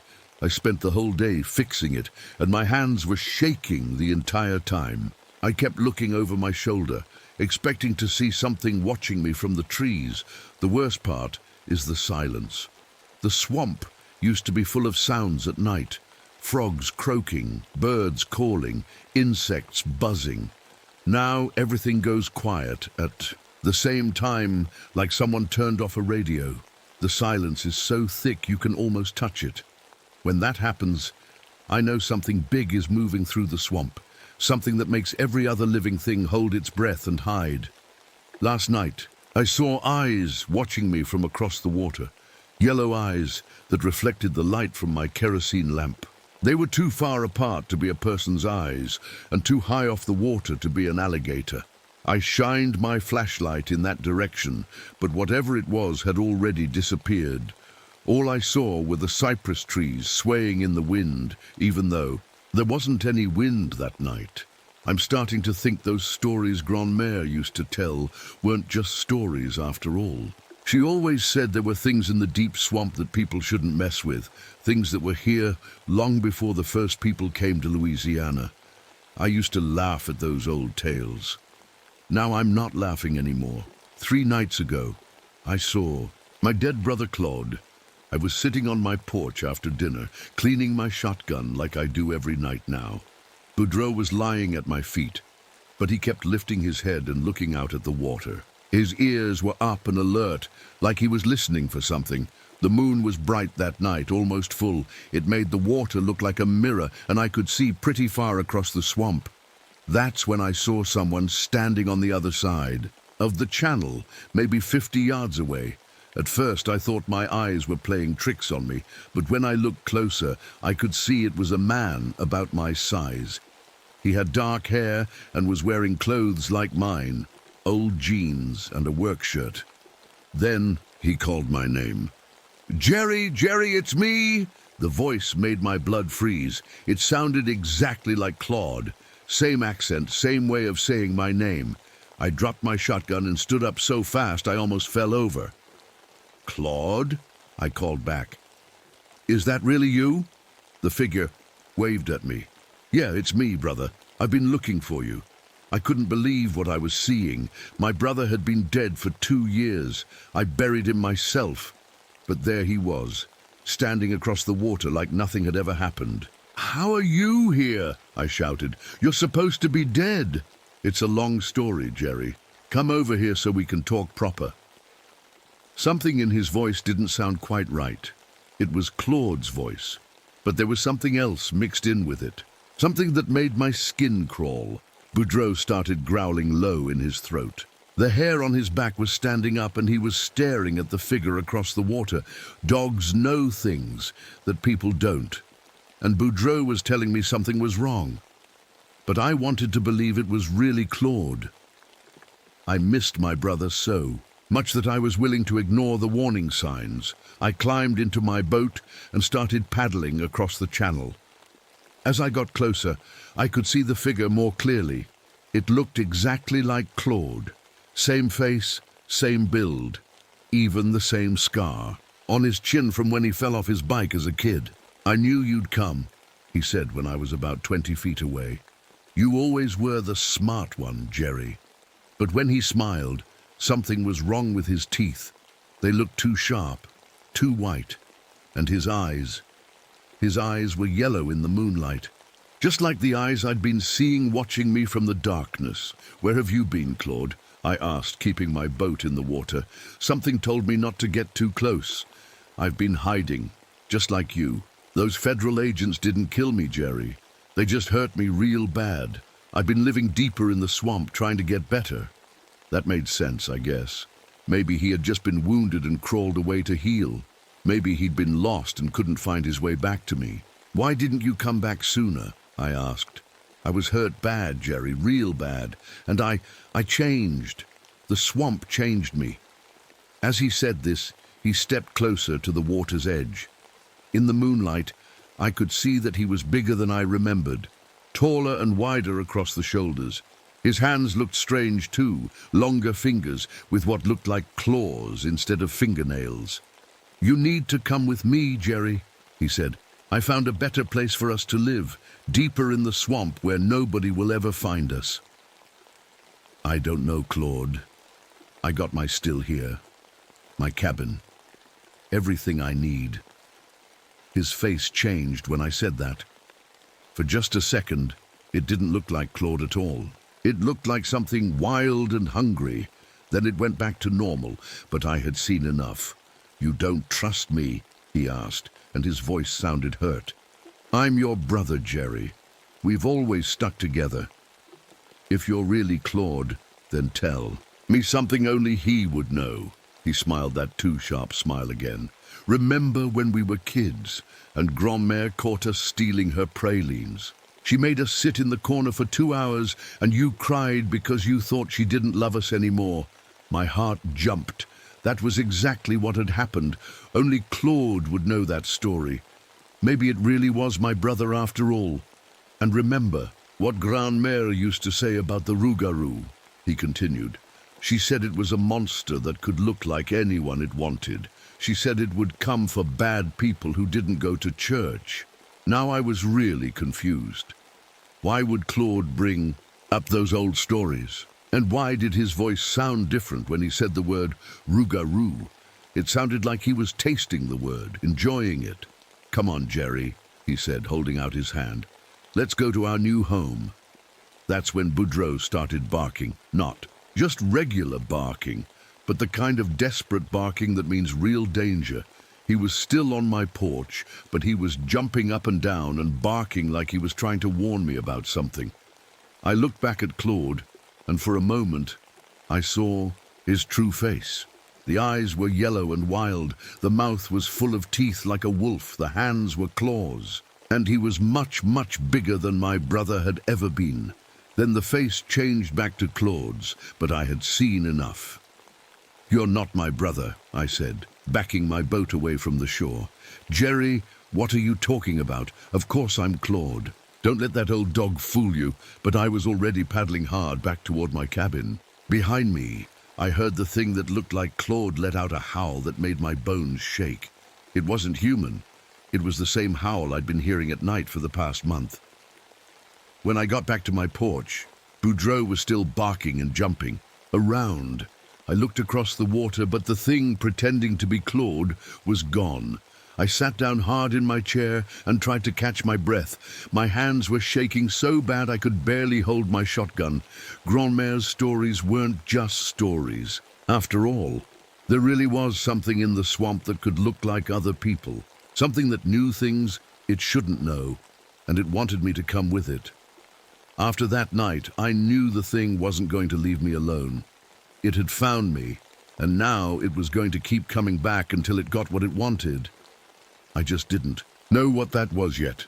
The next morning, I found paw prints all around my cabin. They were huge, bigger than any dog or wolf I'd ever seen. They circled my place like the creature had been walking around and around, looking for a way in. Some of the prints were right under my bedroom window. The thought of that thing watching me sleep made my skin crawl. I spent the whole day making my cabin safer. I nailed boards over the windows that didn't already have them. I moved my bed away from the walls. I checked my shotgun 3 times to make sure it was loaded and ready, but I knew regular bullets wouldn't be enough. Grandmère always said that monsters like this could only be killed with blessed silver. I had the silver medals on my rosary, but that wasn't going to help me much in a fight. Then I remembered something. When I was a kid, Grandmère made my daddy melt down some old silver coins and pour them into bullet molds. She had a priest bless them, and Daddy kept them in a special box. I wondered if those bullets were still at the old family house. That afternoon, I paddled back to where I grew up. The house was empty and falling apart now, but I knew where Daddy kept his important things. In the back of his closet, behind some old clothes, I found the wooden box. Inside were 12 silver bullets, each one carved with a small cross. They were tarnished black with age, but they were still good. I cleaned them up and loaded 6 into my shotgun. The other 6 I put in my pocket. If Grandmère was right, these would stop whatever was hunting me. That night, I sat on my porch with my shotgun across my knees and waited. Boudreaux was pressed against my legs, shaking. He knew something bad was coming just like I did. Around midnight, the swamp went quiet. Not a single sound anywhere. No frogs, no birds, no insects. It was like the whole world was holding its breath. Then I heard my name being called from the darkness. Jerry? Jerry, where are you? It was Claude's voice again, but this time it sounded sad and lonely. Like he was lost and needed help. I'm hurt, Jerry. I need you to help me. The voice was coming from different places. First from across the water, then from behind my cabin, then from the trees to my left. It was like the thing was moving around me in a circle, but I couldn't see it anywhere. Please, Jerry, I'm bleeding. I think I'm dying.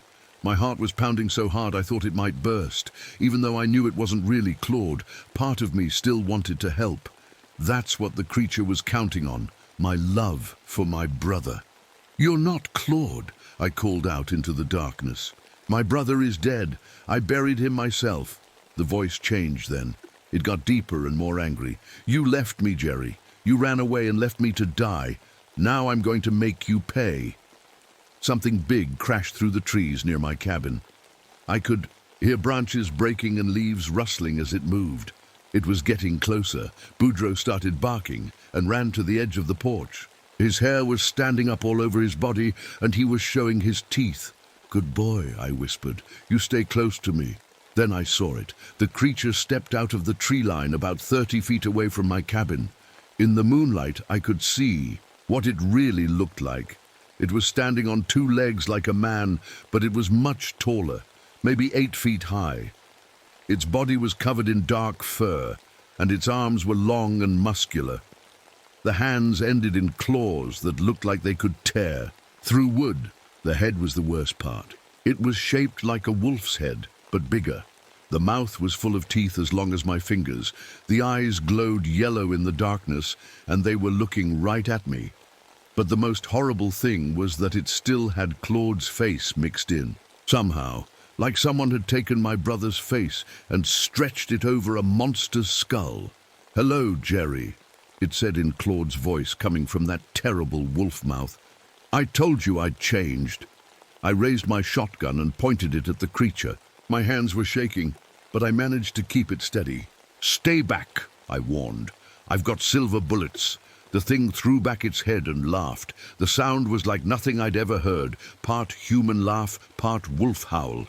It made my bones ache. Silver bullets?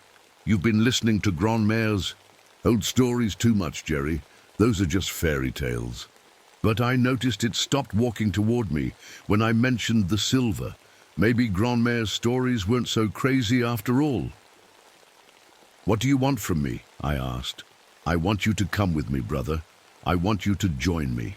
We can hunt together. In the deep swamp. We can be family again. You killed my brother. You're not family. I didn't kill Claude, Jerry. I am Claude. This is just my new form. The swamp changed me, made me stronger. It can change you too. The creature started walking.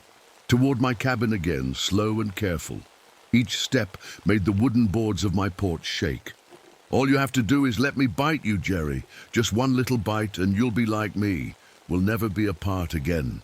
That's when I understood. This thing didn't just want to kill me. It wanted to turn me into a monster like itself. It wanted me to become something that hunted people in the darkness. I thought about Grandmère's stories. She said the rougarou could turn people into monsters with its bite. She said that's how it made more of its kind. I'd rather die, I told. The creature. That can be arranged too, it growled. And suddenly it didn't sound like Claude anymore. It sounded like the wild animal it really was. The thing got ready to jump at my porch. I could see its muscles bunching up under its fur. I took a deep breath and squeezed the trigger of my shotgun. The silver shot hit the creature right in the chest. It let out a scream that was part human, part animal.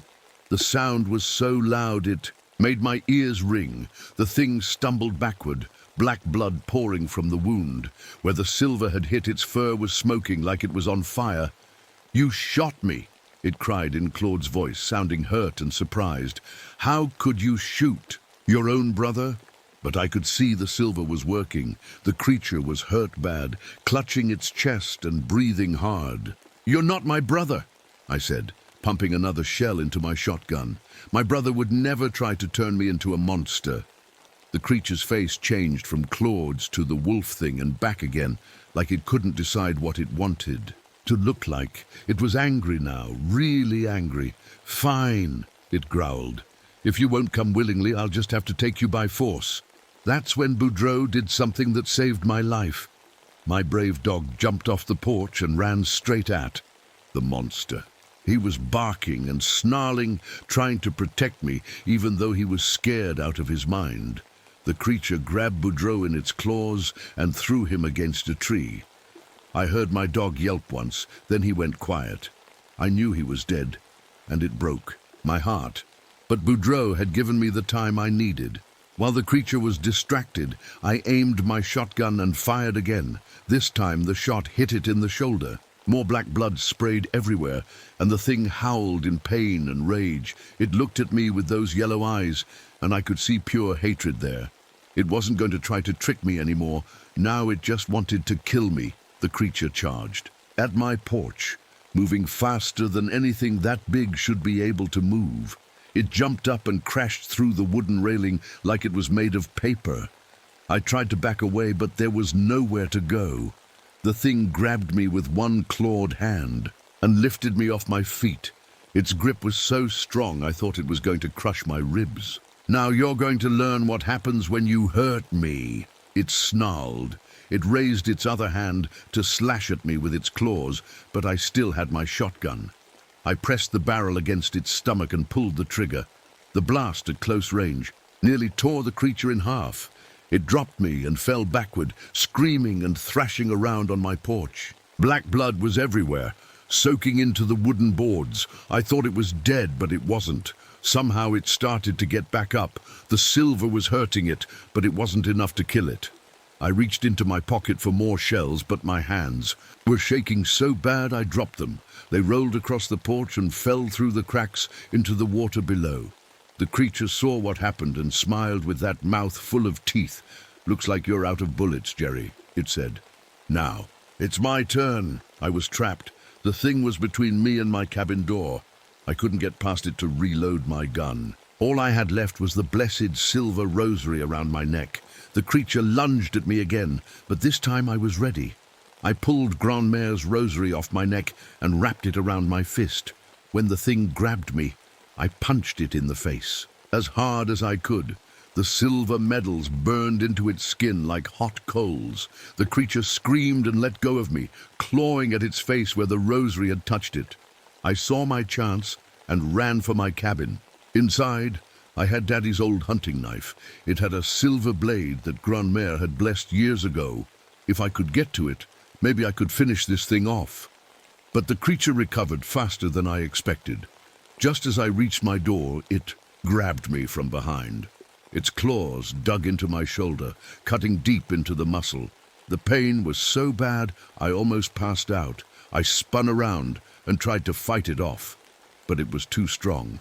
It pinned me against the wall of my cabin and opened, its mouth wide. I could see those terrible teeth getting closer to my neck. That's when I remembered the knife on my belt. It wasn't silver, but it was sharp. I pulled it out and drove it deep into the creature's side. The thing roared and backhanded me across the face. I flew backward and hit the wall hard enough to crack the wood. Stars exploded in front of my eyes, and I tasted blood in my mouth. But the knife wound had slowed it down. I crawled across the floor of my cabin toward where I kept Daddy's silver. Knife! The creature was right behind me, bleeding and angry. My fingers closed around the handle of the silver knife just as the thing grabbed my leg. I rolled over and slashed at it with the blade. The silver cut through its arm like butter. The creature screamed and let go of me. Where the knife had cut, the wound was glowing white hot. I scrambled to my feet and backed toward the corner of My cabin. The creature was hurt bad now, but it wasn't giving up. It crouched down like it was getting ready to jump at me one more time. "This ends now," I said, raising the silver knife. The creature leaped through the air at me, claws extended and mouth open wide. I waited until the last second, then drove the silver blade straight into its heart. We both fell to the floor together. The thing was on top of me, its weight crushing me down, but I could feel the life going out of it. The silver was doing its work. "Jerry," it whispered in Claude's voice, and for a moment it looked like my brother again. "I'm sorry. I couldn't help what I became." Then it went still. I lay there under the dead creature for a long time, trying to catch my breath. My shoulder was bleeding bad, and I felt weak and dizzy. But I was alive.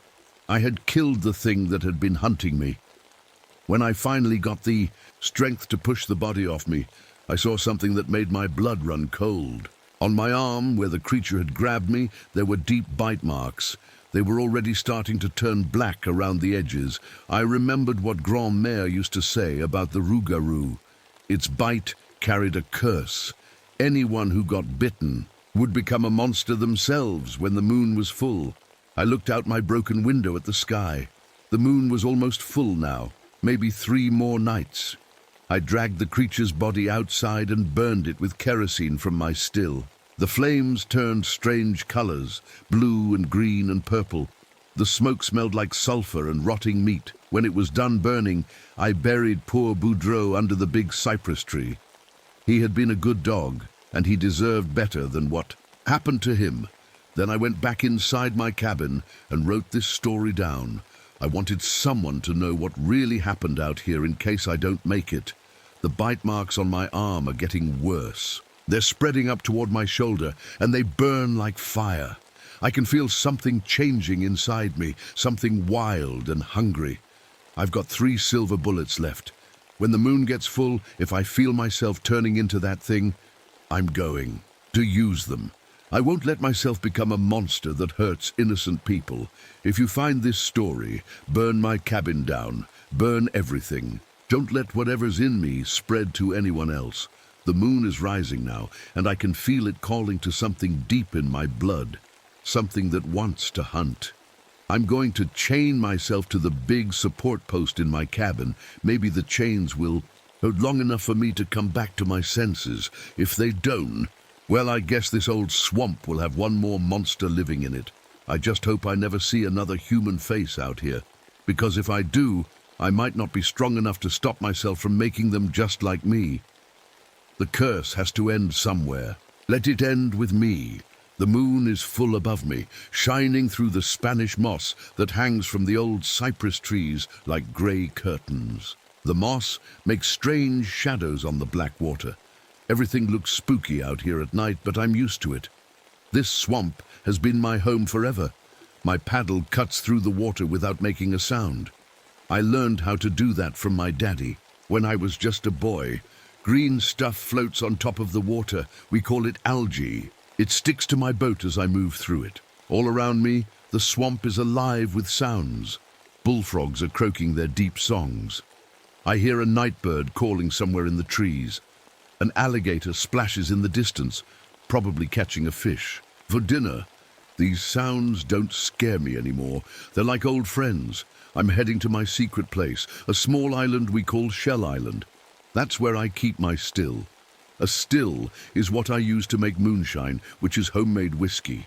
It's not legal, but it's how I make money to live. The still is made of copper pipes that shine in the light from my kerosene lamp. I built it myself, just like my daddy taught me. The copper gets hot when I'm cooking the moonshine, and it makes my hands smell like metal. I have to be real careful these days. Federal agents, government men, have been coming around Breaux Bridge asking questions about people making illegal whiskey. That's why I moved my operation deeper into the swamp, where nobody can find me.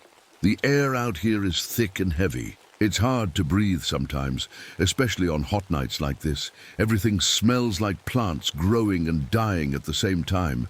That's just how the swamp is, life and death all mixed together. These cypress trees are old, really old. Some Of them have been here since before my great-grandparents came to Louisiana. They grow right out of the water, their roots making little islands and hiding places. The trees look like the columns in a church, reaching up to the sky. My cabin sits on wooden legs above the water, just in case the swamp floods. It does that sometimes when we get bad storms. You can only get to my place if you know the secret. Ways through the water channels. I've been living here alone for 2 years now, and I like it that way. I shine my flashlight ahead of me as I paddle. The light catches the eyes of alligators floating in the water. Their eyes glow red in the light, but they don't bother me. I know how to stay away from them, and they mostly leave me alone too. Suddenly, I hear a sound that makes me stop paddling. It's a screech owl, but this cry is different.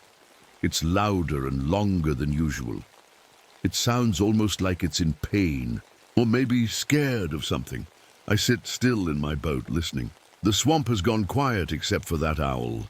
Even the bullfrogs have stopped croaking. When the swamp goes quiet like this, it usually means something big is coming through, maybe a big gator or a black bear. But this feels different. I've lived in these swamps for 45 years, and I know when something's not right. My skin gets goosebumps, and the hair on my arms stands up. I paddle faster toward Shell Island, where my still is waiting. I need to check on my moonshine and make sure everything's okay. The federal agents might be getting closer, and I can't afford to lose my still. It's the only way I have to make money. As I get closer to my island, I can see the light from my kerosene lamp shining through the trees. It looks warm and safe, like a lighthouse in the darkness. But that owl is still making its weird cry, and I can't shake the feeling that something bad is coming. I tie my boat to a cypress root and climb onto the island. My boots sink a little into the soft mud. Tomorrow, I'll have to check if the federal agents have been asking more questions in town. For now, I just want to tend to my still and try to forget about that strange owl cry. But deep down, I know something has changed in my swamp tonight. Something that's going to make my life a whole lot more dangerous.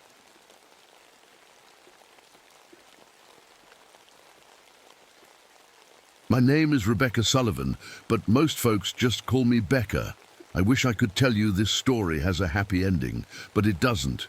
Some stories are just meant to warn people about the things that hide in the dark corners of our world. It was October 1988, and I was guiding another hunting trip into the Monongahela National Forest in West Virginia.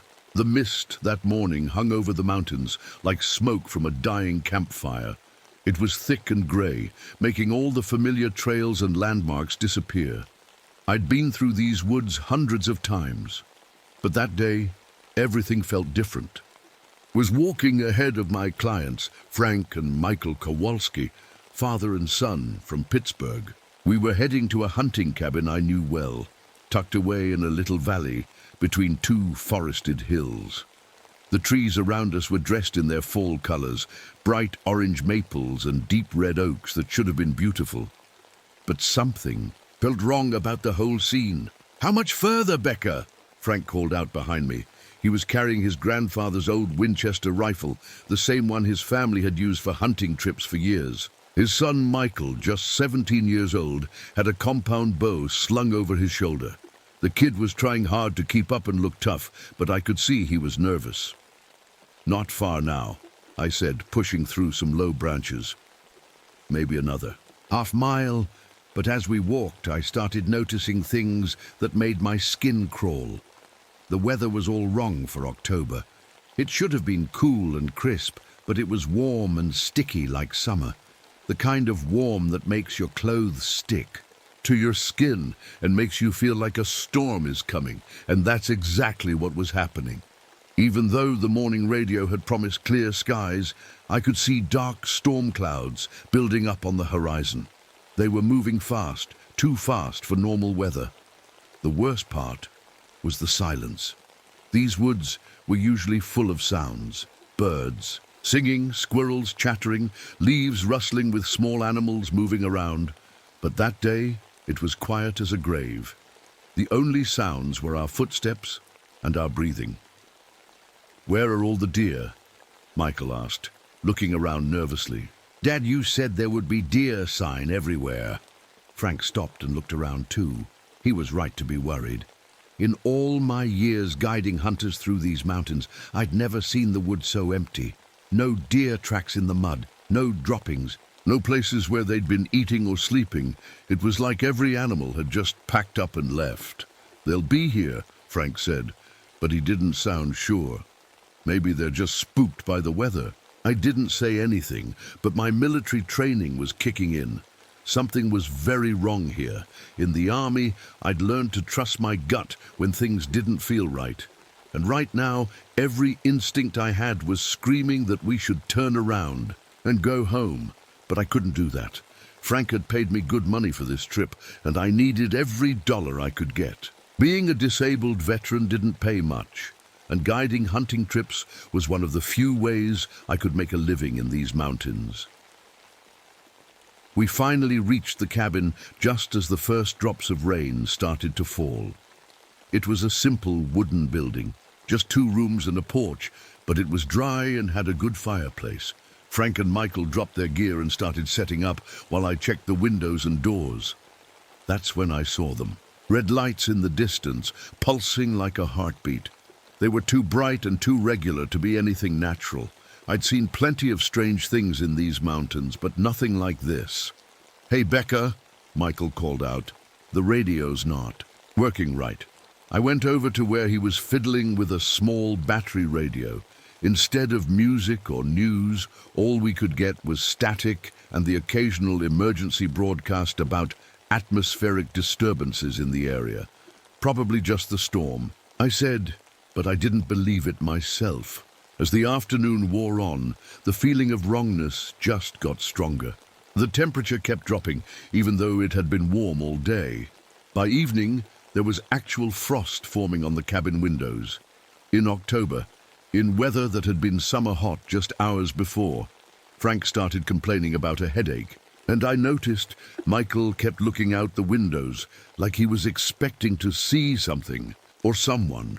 The red lights kept pulsing in the distance, and every time I looked at them, I got a chill that had nothing to do with the cold air. My grandmother used to tell me stories about these mountains, about things that lived in the deep woods and only came out when something terrible was about to happen. I'd always thought they were just stories meant to scare children, but sitting in that cabin, watching those red lights pulse in the darkness, I started to think maybe Grandma knew more than I'd given her credit for. Something was coming. I could feel it in my bones, and whatever it wasn't going to be good. That first night in the cabin, we sat around the fireplace trying to stay warm. The frost on the windows was getting thicker, which made no sense at all.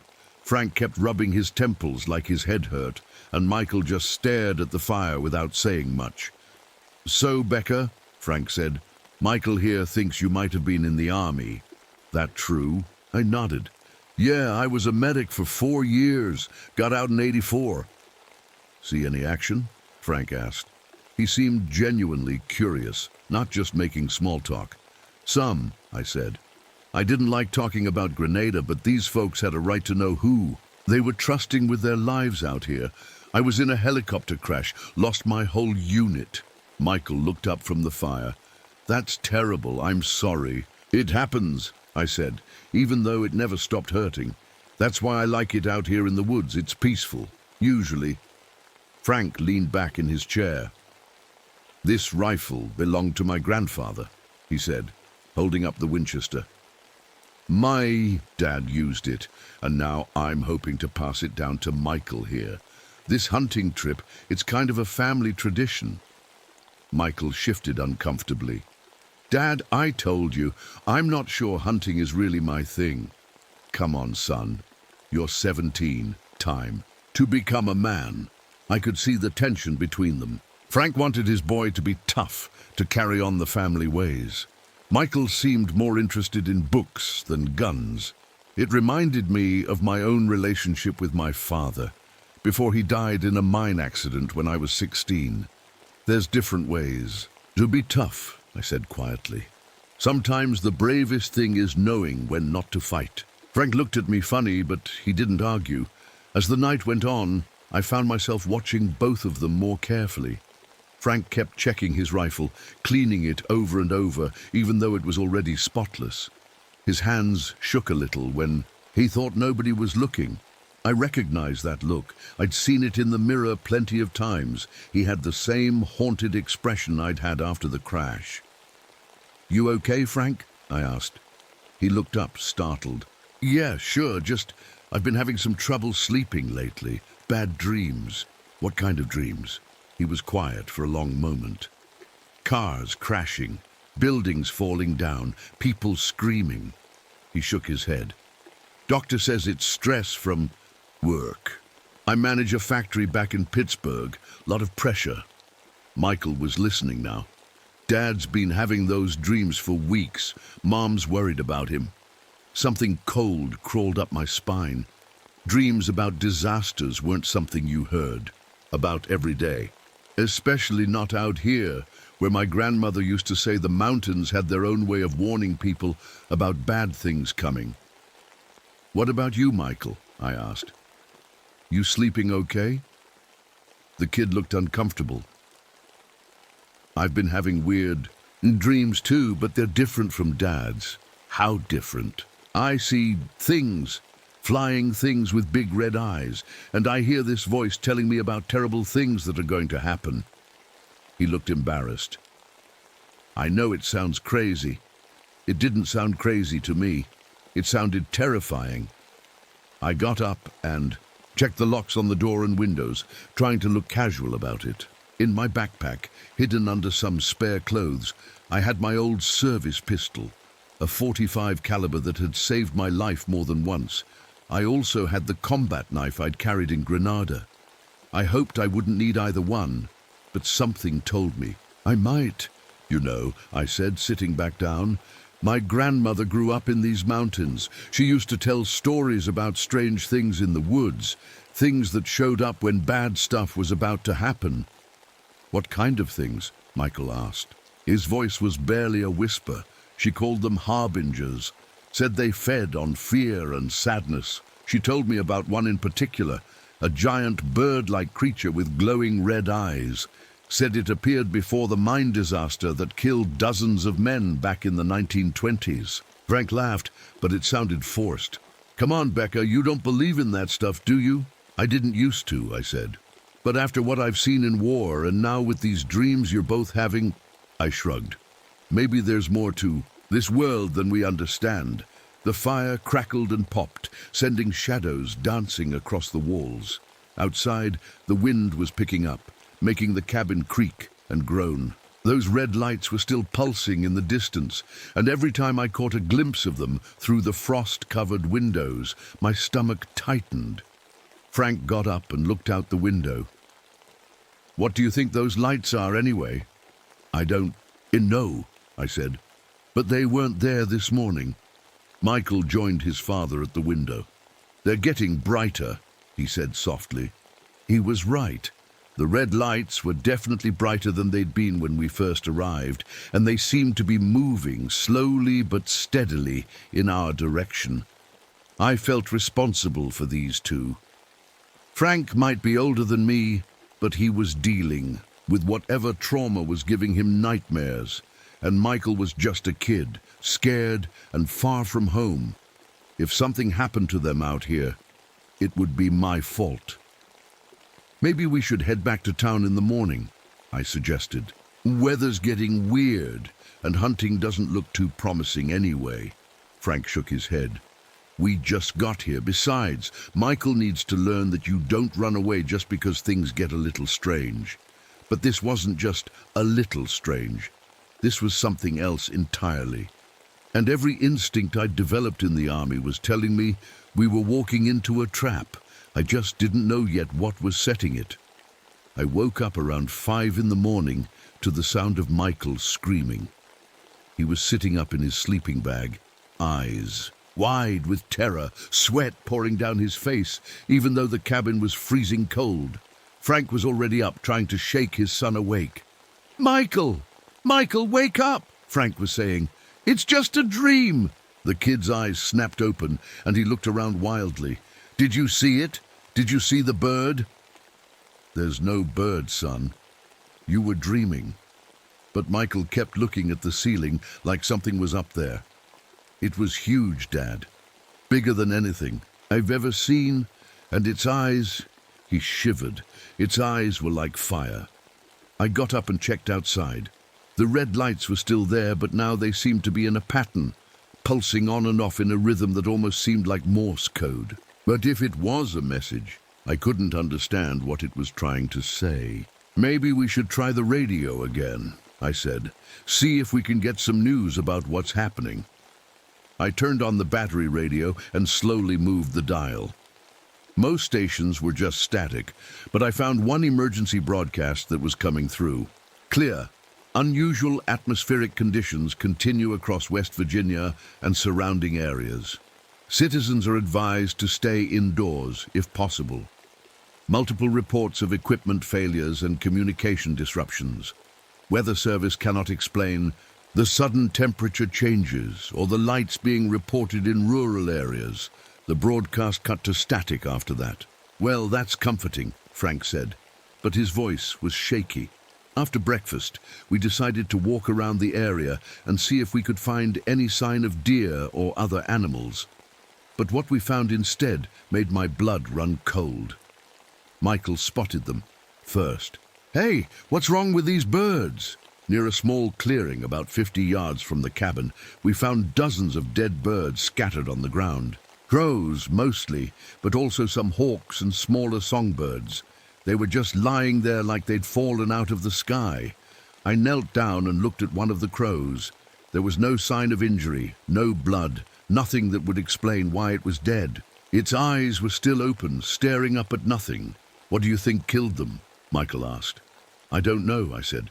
Disease, maybe, or poison, but I'd never seen anything like it. The birds looked like they'd just stopped, like something had turned off a switch in their brains. Frank was getting more agitated by the minute. He kept rubbing his head and complaining about the ringing in his ears. It's like there's a high-pitched noise that won't stop, he said. Can't you hear it? Michael and I listened, but we couldn't hear anything unusual. As we walked back toward the cabin, I noticed my compass was acting strange. The needle was spinning around and around, never settling on any direction. I pulled out my GPS unit, but according to the display, we were somehow underwater in the middle of a lake that didn't exist. Our equipment's going haywire, I told them. Compass is spinning. GPS thinks we're drowning. How are we supposed to find our way out of here if our equipment doesn't work? Michael asked.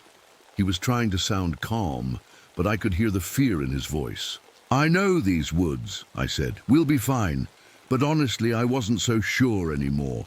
The weather kept getting weirder too.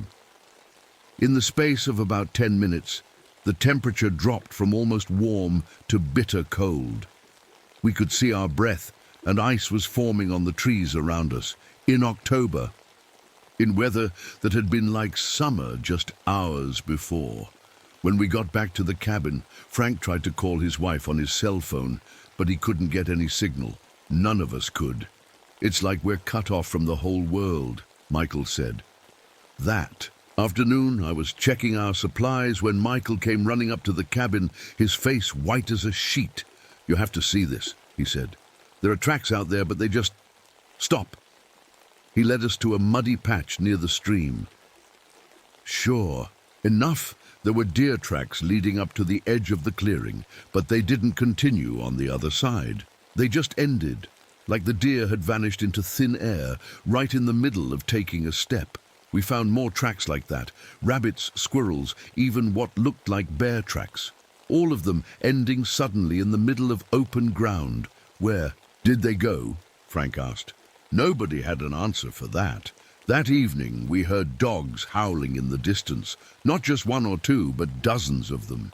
It was the sound of animals in pure terror, and it went on for almost an hour before finally stopping. Those are the hunting dogs from the other camps, I said. They're running away from something. Running away from what? Michael asked. I looked.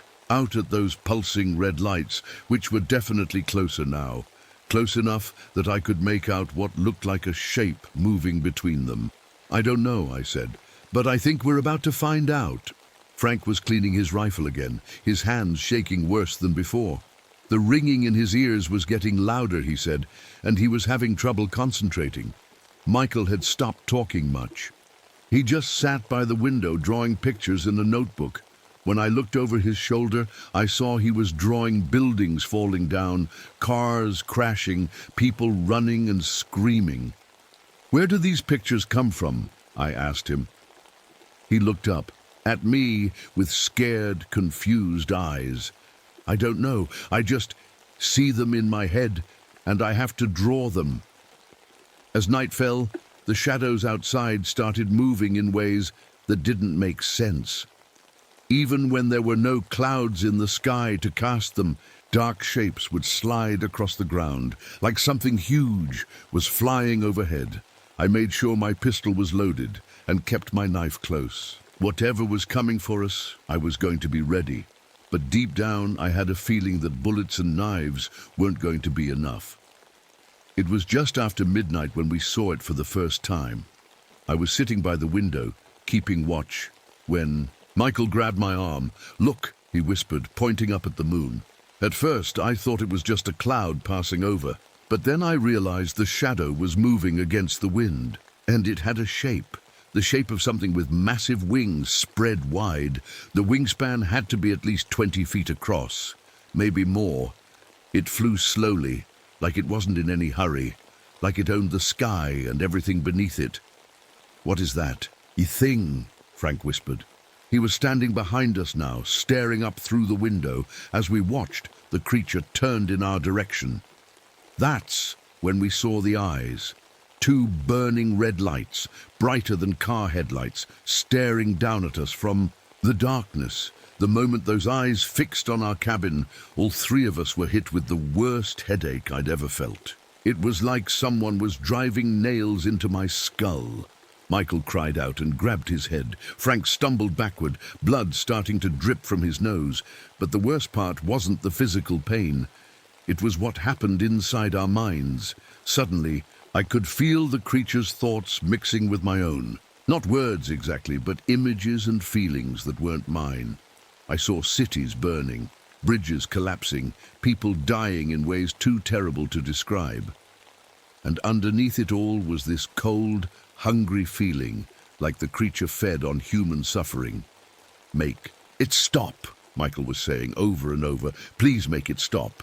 The thing circled our cabin 3 times, those red eyes never looking away from us. Then it landed on a tall pine tree about 100 yards away. Even in the darkness, we could see its outline, huge and dark and wrong. "We need to leave," I said. "Right now. Pack everything and we're getting out of here." But Frank shook his head. "No way. I'm not running from some overgrown bird." "Frank, that's not a bird. That's something else entirely." "Look at the size of it," he said, and there was something strange in his voice now, something excited and hungry. "Do you know what kind of trophy that would make? Nobody's ever shot anything like that before." I stared at him.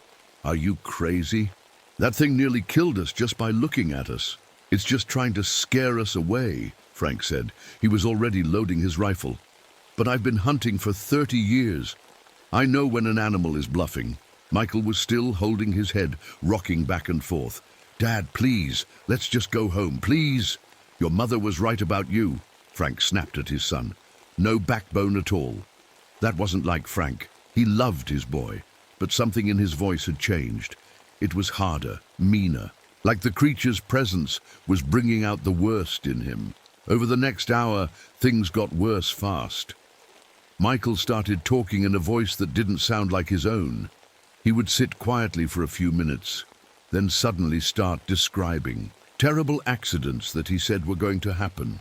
A school bus crash that would kill 12 children, a factory explosion that would level 3 city blocks, a bridge collapse during rush hour. The details were so specific and horrible that I had to tell him to stop. "I can't stop," he said, tears streaming down his face.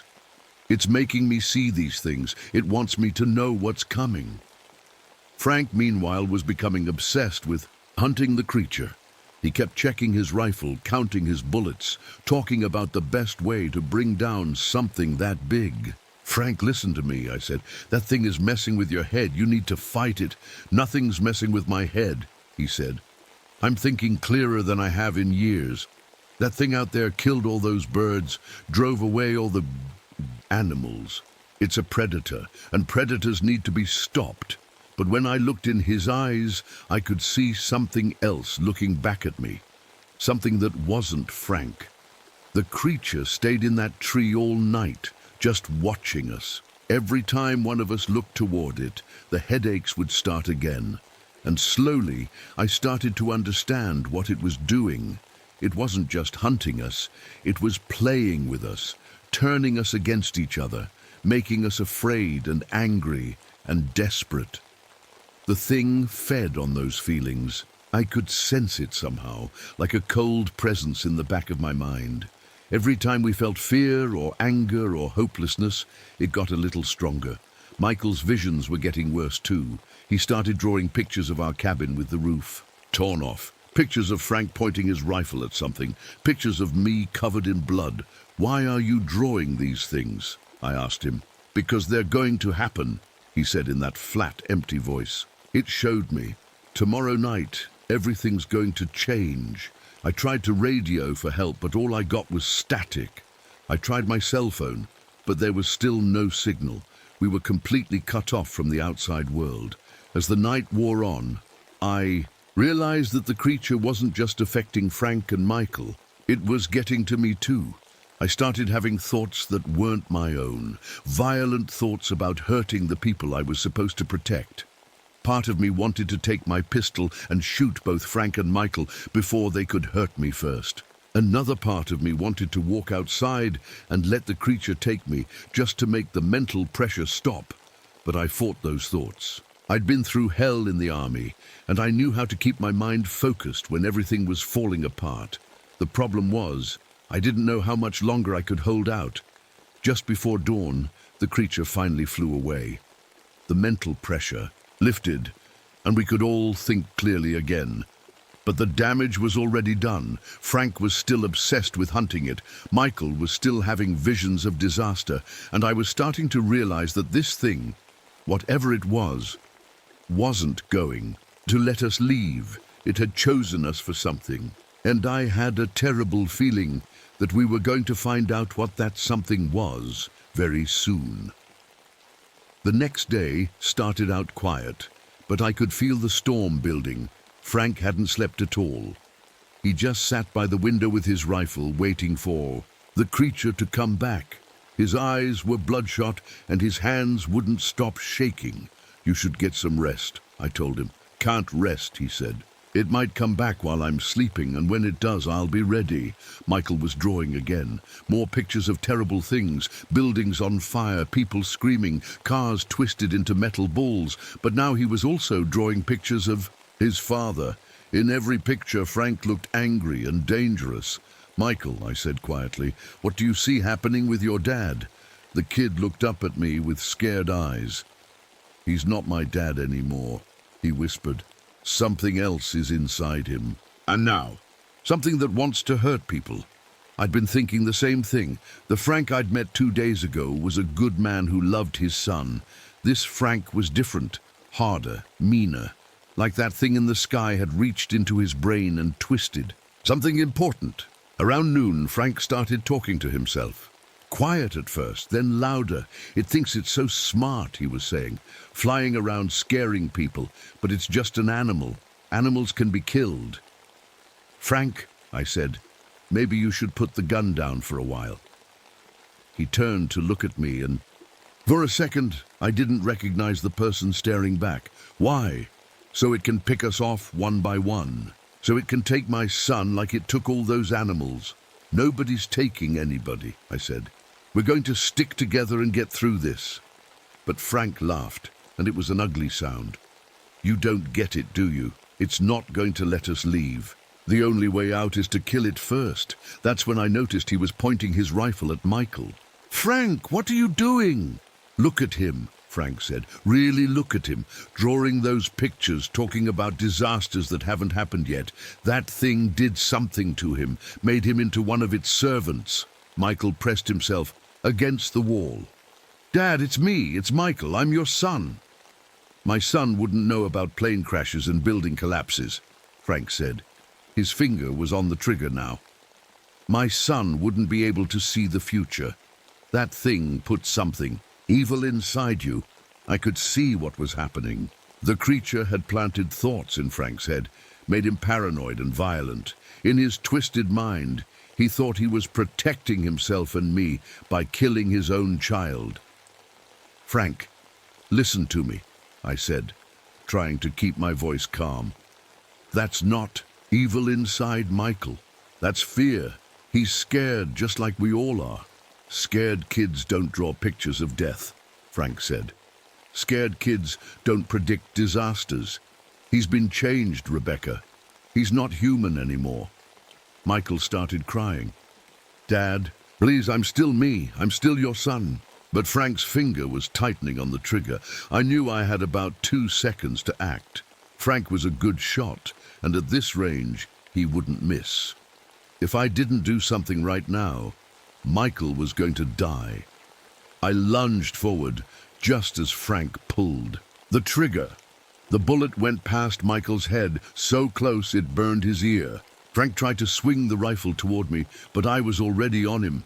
We crashed to the floor, fighting for control of the gun. Frank was strong, but I had military training. I got the rifle away from him and threw it across the room. But Frank wasn't done fighting. He came at me with his bare hands, his face twisted with rage. You're working with it, he screamed. You're all working with it. I didn't want to hurt him. Frank was a good man who'd been broken by something terrible, but he was trying to kill his own son, and I couldn't let that happen. When he charged at me again, I pulled out my combat knife. Frank, stop, I said. Don't make me do this. But he didn't stop. He grabbed for the knife, trying to take it away from me. In the struggle, the blade went into his chest. Frank looked down at the knife handle sticking out of his shirt. His eyes cleared. For just a moment, and I saw the real Frank looking back at me, confused and scared. What happened to me? He whispered. Then he fell down and didn't get up again. Michael was screaming. Not words, just pure terror and grief. His father was dead, and I was the one who'd killed him. I knelt down next to Frank and checked for a pulse. But I already knew there wouldn't be one. The knife had gone straight into his heart. I'm sorry, I said to Michael. I'm so sorry. But he was going to kill you. Michael just kept screaming. Outside, I could hear something moving around the cabin. Big, heavy footsteps that didn't sound like any animal I knew. And underneath the footsteps, a sound like giant wings flapping. The creature was back. And somehow, I knew it was pleased with what had just happened. It had wanted us to turn on each other. It had fed Frank's paranoia until he became a killer. And now it had what it wanted: fear, death, and suffering. But it wasn't done with us yet. I could feel its presence pressing against my mind again, trying to plant new thoughts. Thoughts about how Michael wasn't really safe, about how he might turn violent too, about how I should protect myself by... No, I said out loud. I won't let you do this to me. I grabbed my pistol and checked the clip. 6 bullets. I didn't. You'd know if they would stop the creature, but I was going to find out. Michael had stopped screaming and was just staring at his father's body. It made him do it, didn't it? He said quietly. That thing made him try to kill me. Yeah, I said. It did. And now it's going to make you try to kill me, too. I looked at the boy, really looked at him. He was 17 years old, scared out of his mind, and he'd just watched his father die. But there was something else in his eyes now. Something that looked almost like acceptance. That's not going to happen, I said. But even as I said it, I could feel the creature's influence growing stronger, and I realized that maybe Michael was right. Maybe it was going to make me try to kill him too. The footsteps outside were getting closer. The roof exploded inward like it was made of paper. Chunks of wood and metal crashed down around us as something massive landed on top of the cabin. The whole building shook and creaked, ready to fall down at any second. Through the hole in the roof, I could see it clearly for the first time. The creature was even bigger than I'd thought.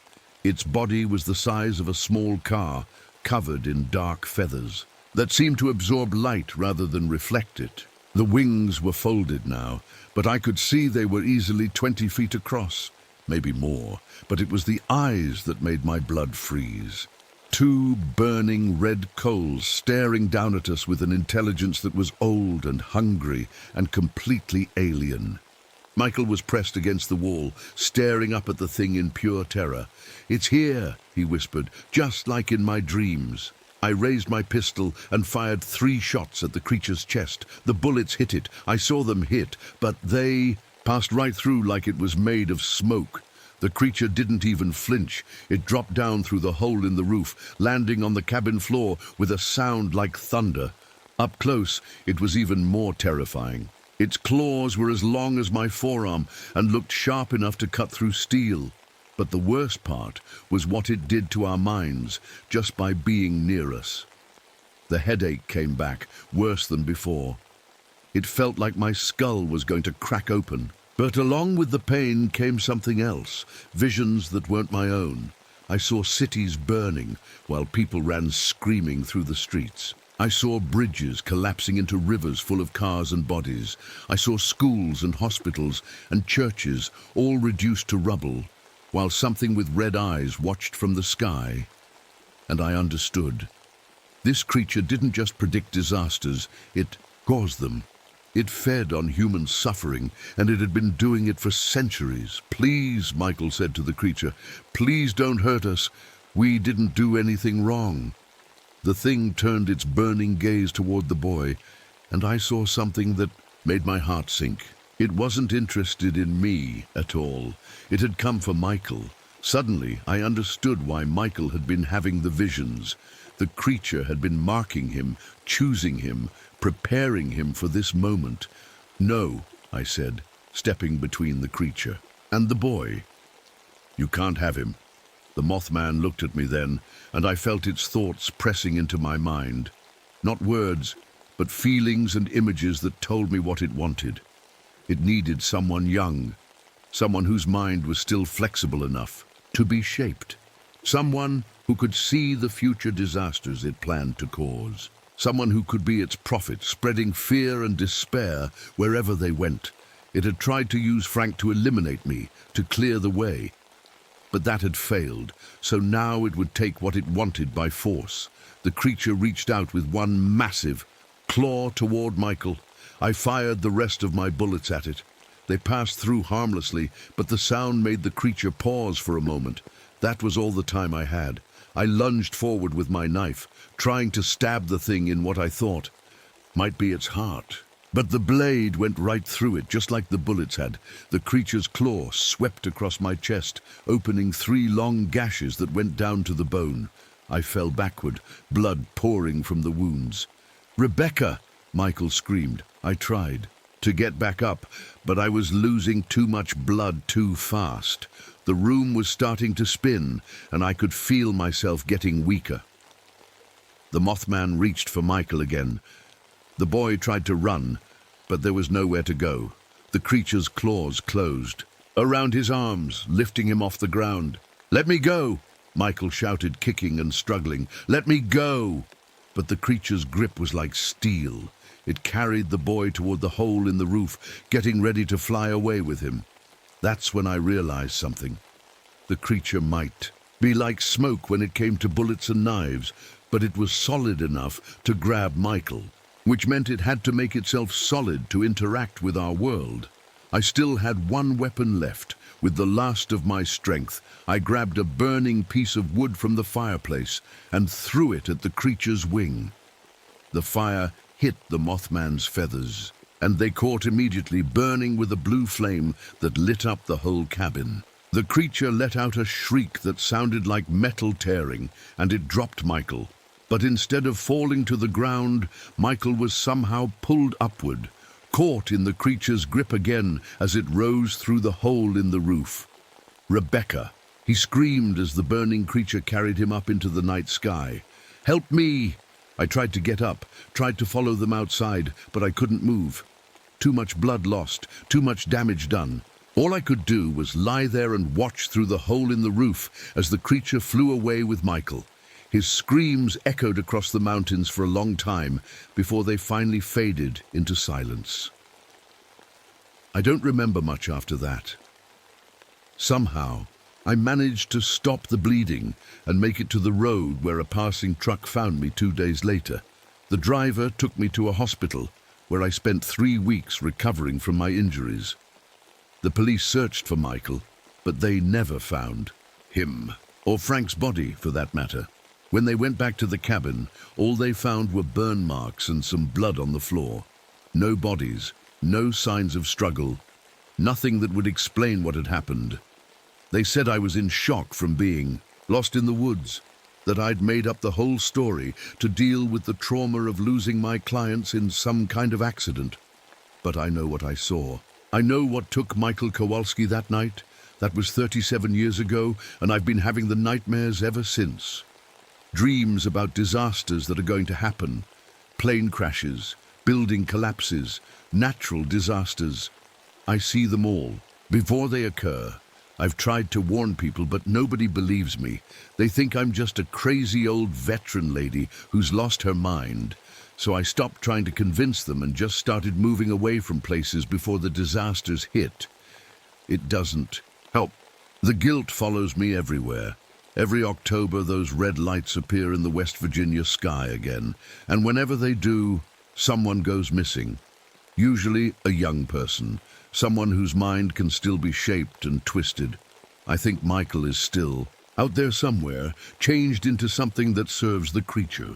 I think he's the one choosing the victims now, helping the Mothman find new prophets to spread its message of fear and doom. Sometimes, late at night, I think I can hear his voice on the wind. Still 17 years old, still scared, still calling for help that will never come. The Mothman is patient. It's been here longer than our cities, longer than our civilization. It feeds on disaster and despair, and as long as there are humans to suffer, it will never go hungry. And somewhere in the darkness, it's still watching, still waiting, still choosing its next victim. If you ever see red lights pulsing in the night sky, don't investigate. Don't try to be brave. Just run, and keep running until you can't see them anymore. Because once the Mothman notices you, it never lets go. My name is Rebecca Sullivan, and this is my warning to anyone who will listen. Some shadows are too dark to face alone, and some monsters are too hungry to ever be satisfied.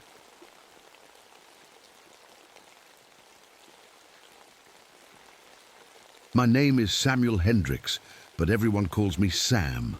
I'm 44 years old, and I live alone by Bear Lake in Wyoming. Well, not completely alone. I have my dog Scout with me. He's a German Shepherd who saved my life in more ways than one. Let me tell you how I ended up here, because it matters for what happened next. I used to be a smoke jumper. That means I jumped out of planes to fight forest fires in places too dangerous for regular firefighters. It was the best job in the world until everything went wrong. 3 years ago, my parachute got tangled in some trees during a jump in Colorado. I fell hard and shattered my left leg. The doctors fixed it, but it never worked the same way again. That accident wasn't even the worst part. While I was stuck in that hospital bed, 3 of my best friends died in a wildfire I should have seen coming. If I hadn't been hurt, I would have been there with them. Maybe I could have saved them. Maybe we all would have died together. I don't know which would have been better. My wife Sarah couldn't handle seeing me blame myself every day. She said I was destroying myself with guilt, and she was probably right. She left while I was still using crutches. Can't say I blame her for that either. That's when my grandfather's cabin became my escape. He left it to me when he died, sitting, right here on the north shore of Bear Lake.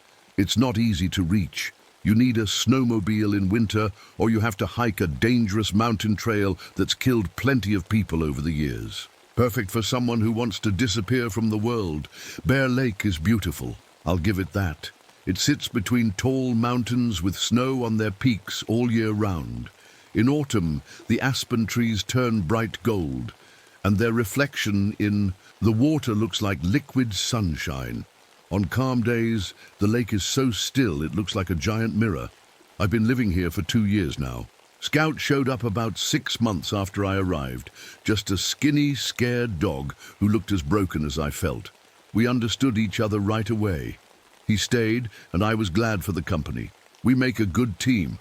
I know how to fish and trap animals. For food, thanks to my grandfather teaching me when I was young. Scout is great at warning me when bears or mountain lions come around. The nearest neighbor is 40 miles away through wilderness that doesn't forgive mistakes, so we have to take care of ourselves. My grandmother always told me stories about this lake. She was part Shoshone, and her people had legends about water, spirits that lived in deep lakes like this one, hungry spirits that wanted to steal human souls. I never believed those stories when I was a kid, but living here alone makes you think about things differently. The lake has always been my safe place. When my leg hurts too much or when I dream about my dead friends, I come sit by the water. It calms me down. At least it used to. This story starts in late October 1994. Winter was coming early that year. The weather reports kept warning about the worst storm in decades heading our way. The temperature had dropped to 20 below zero, cold enough to freeze the lake solid. But something was wrong. Parts of the lake should have been covered in thick ice by then, but patches of dark water stayed open. I could see strange, warm currents moving under the surface, keeping the water from freezing like it should. That didn't make sense, but lots of things in nature don't make sense until you understand them better. I was checking my ice fishing lines one last time before the big storm hit. My radio was crackling with warnings about the blizzard coming from the northwest. I should have been getting ready to leave, maybe head to town until it passed. My snowmobile was gassed up and ready to go, but something made me want to stay. Maybe it was stubbornness, or maybe it was something else calling to me from the dark water. I should have listened to Scout.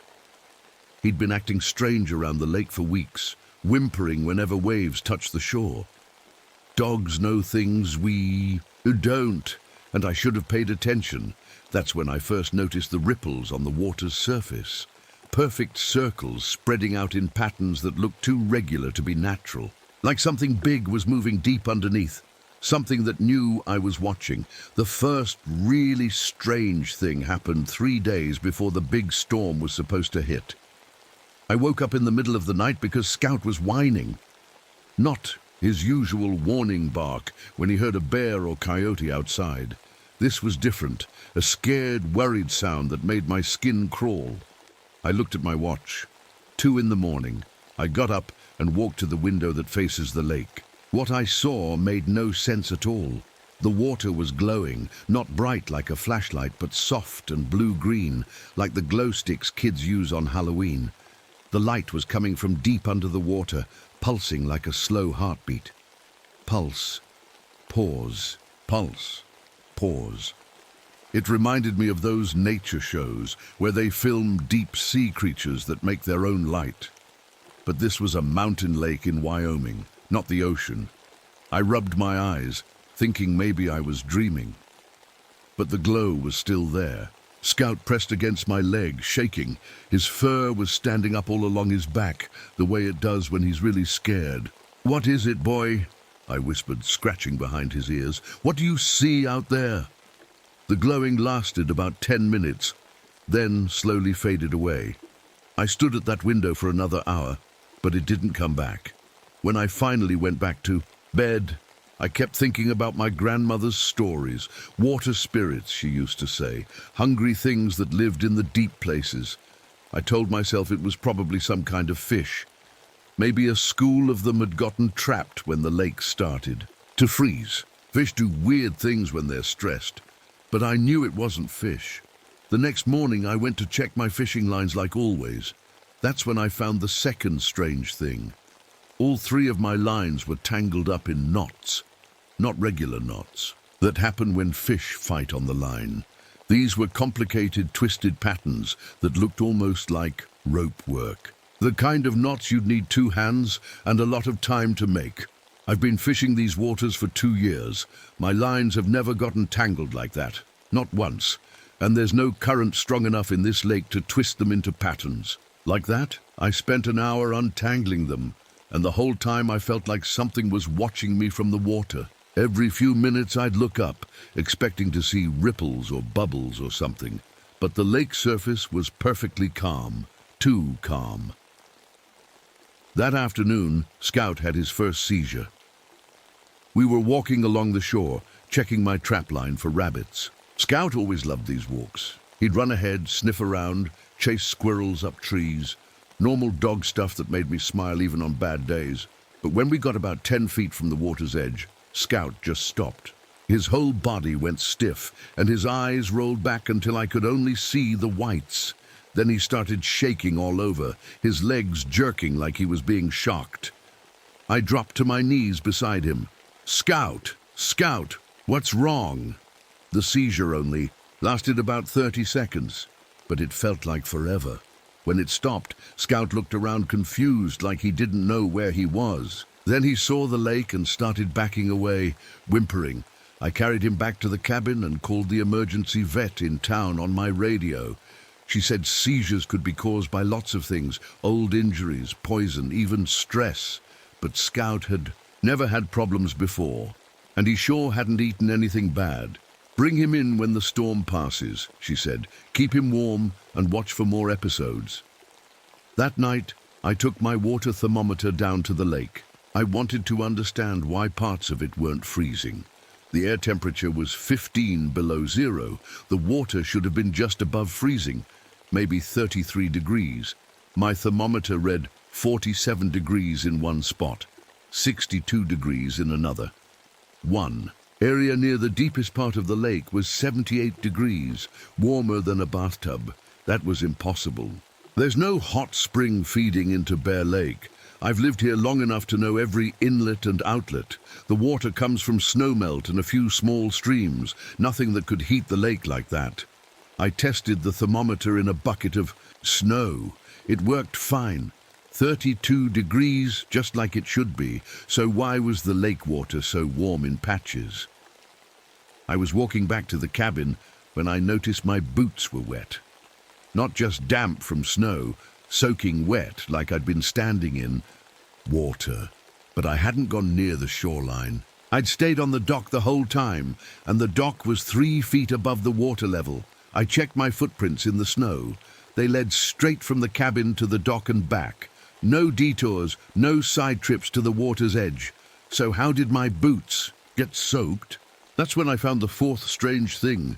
My compass was spinning. I always carry a compass when I'm outside, old habit from my smoke jumper days. But when I took it out to check our direction back to the cabin, the needle was spinning in slow circles instead of pointing north.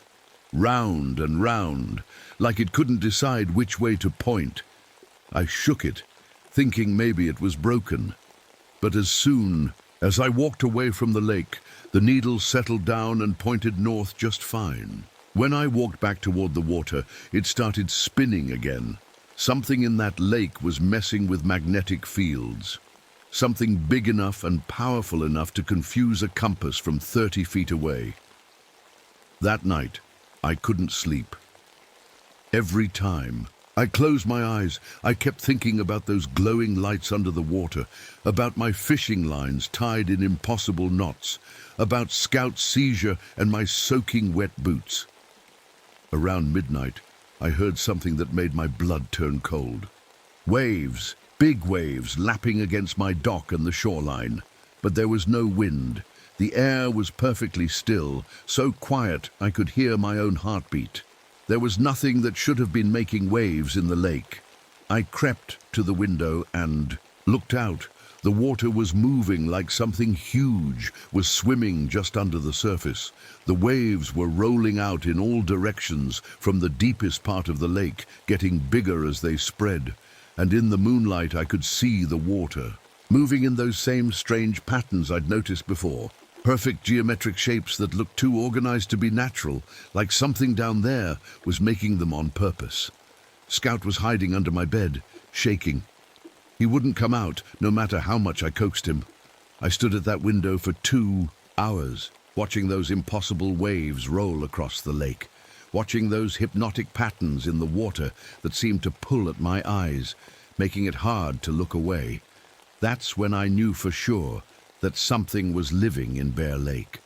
Something that didn't belong there, something that was getting bolder, and tomorrow the storm would trap us here with it. The storm hit just after sunrise. I woke up to the sound of wind howling around the cabin like a pack of wolves.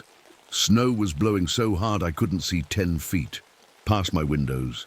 The weather radio crackled with emergency warnings, roads closed, travel impossible, temperatures dropping to 40 below with the wind chill. We were stuck. Scout wouldn't eat his breakfast. He just sat in the corner farthest from the lake, staring at the wall.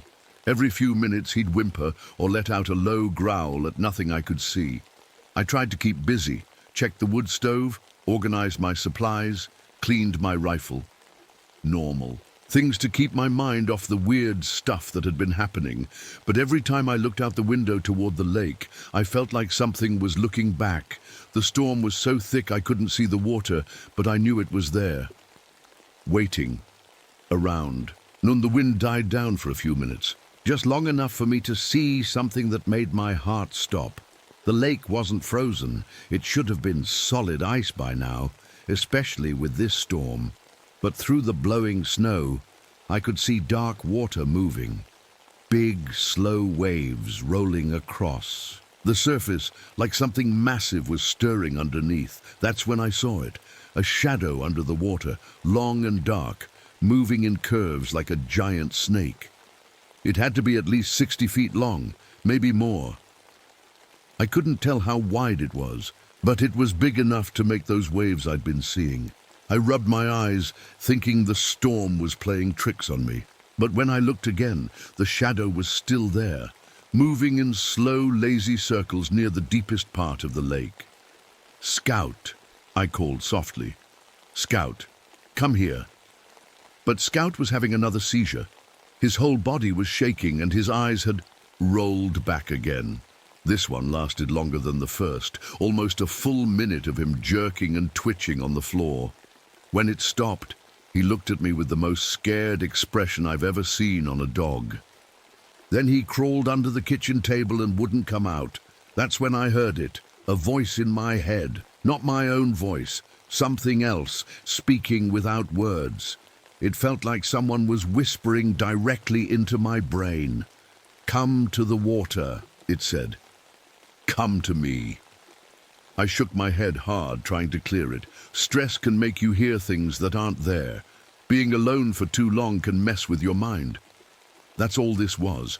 But the voice came again, stronger this time. "You're in pain," it whispered. "I can make it stop.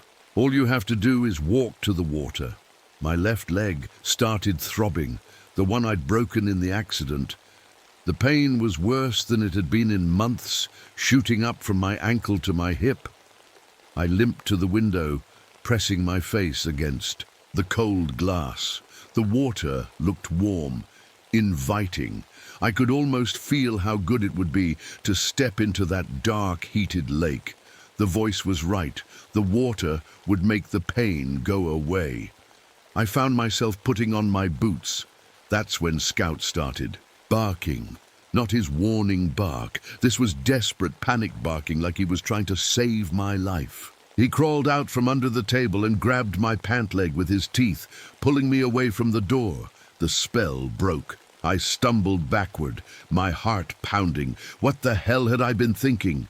Walking into a lake during a blizzard would kill me in minutes.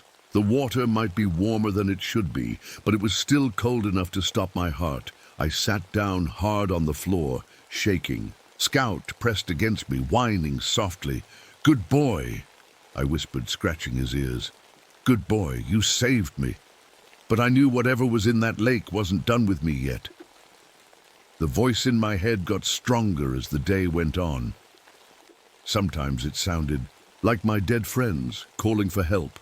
Sometimes it sounded like my ex-wife Sarah telling me she was sorry and wanted to come back. Sometimes it sounded like my grandfather asking me to join him in the water. Each time I felt that pull toward the lake. Each time Scout would bark or whine or do something to snap me out of it. By evening I was exhausted from fighting the voice. My head felt fuzzy, like I was sick with a fever. I kept losing time. I'd be sitting at the kitchen table, then suddenly find myself standing at the window, staring at the water. That's when I realized what was happening. The thing in the lake was getting inside my head, reading my thoughts, learning what would make me come to it willingly. It knew about my guilt over my friends' deaths. It knew about my broken marriage and my damaged leg. It was using all of that against me. Around midnight, the storm finally stopped. The sudden quiet woke me up. I'd fallen asleep in my chair by the wood stove. Scout was pressed against my legs, still on guard. I looked out the window and saw something that made my blood turn to ice. The lake was perfectly calm. Not a single ripple on the surface, like it was made of black glass. But I could see shapes moving underneath, long, curved shapes that were definitely not fish, and the water was glowing again. Brighter this time, pulsing in rhythm like a heartbeat. The light was coming from something big, something that filled almost the entire deep end of the lake. As I watched, the surface of the water began to move in those geometric patterns again. Perfect circles and spirals that seemed to pull at my eyes. The longer I stared, the harder it became to look away. The patterns were beautiful, hypnotic. They made me feel calm and peaceful for the first time in years. All my worries and guilt seemed to fade away as I watched those perfect shapes dance on the water's surface. "Come," the voice whispered. "It's time."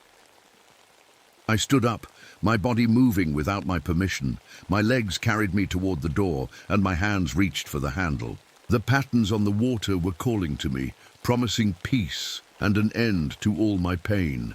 Scout threw himself at me, knocking me away from the door.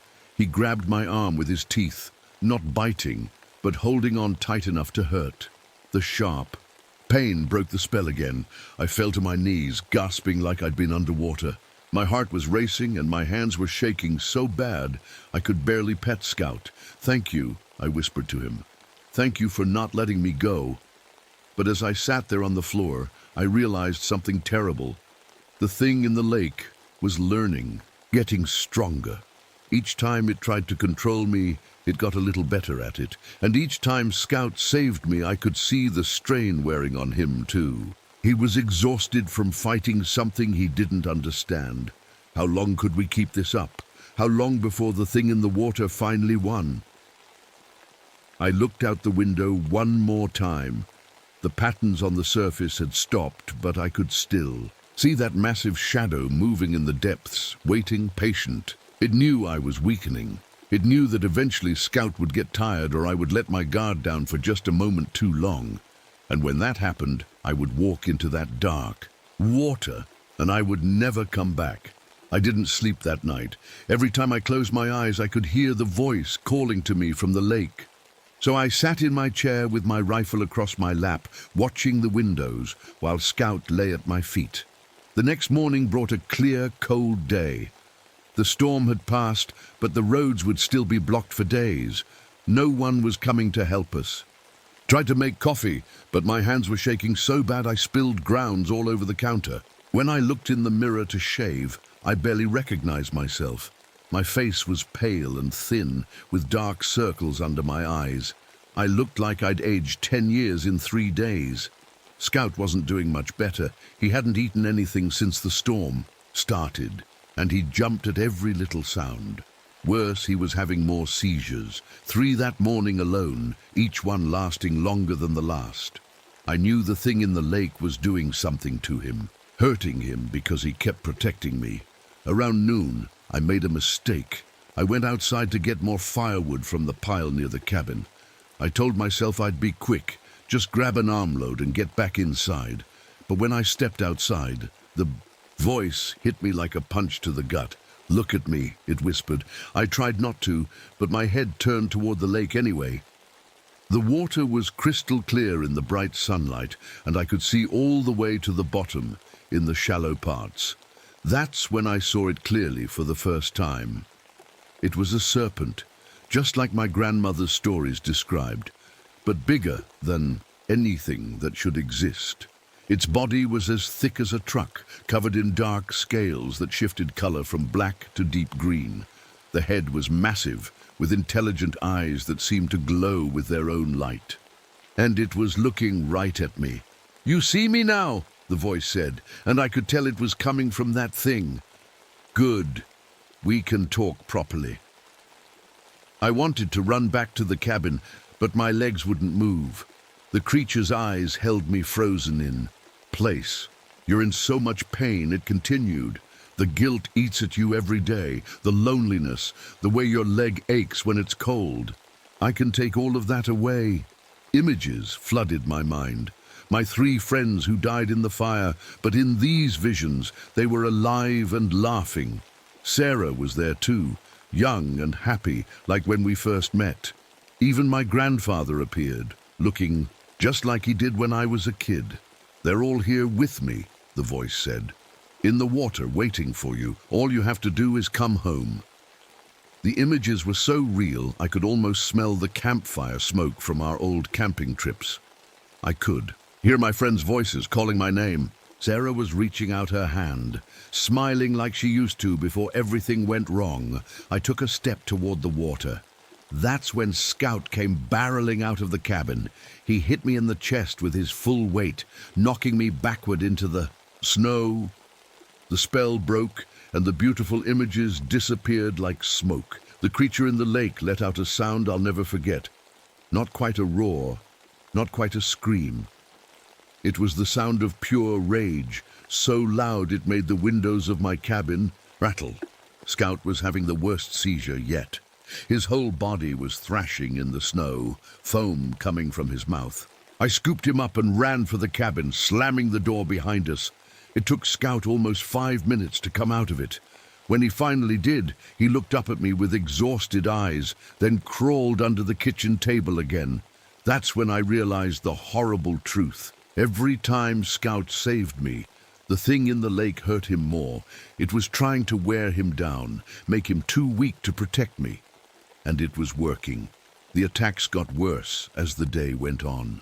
The voice in my head became constant, whispering lies and promises. It showed me memories of good times, but twisted them so they all ended with me walking into the water. I tried everything I could think of to block it out. I put on my radio headphones and turned the music up loud. I recited old song lyrics and tried to do math problems in my head. Nothing worked for long. The creature was learning my thoughts, getting better at finding the cracks in my mind.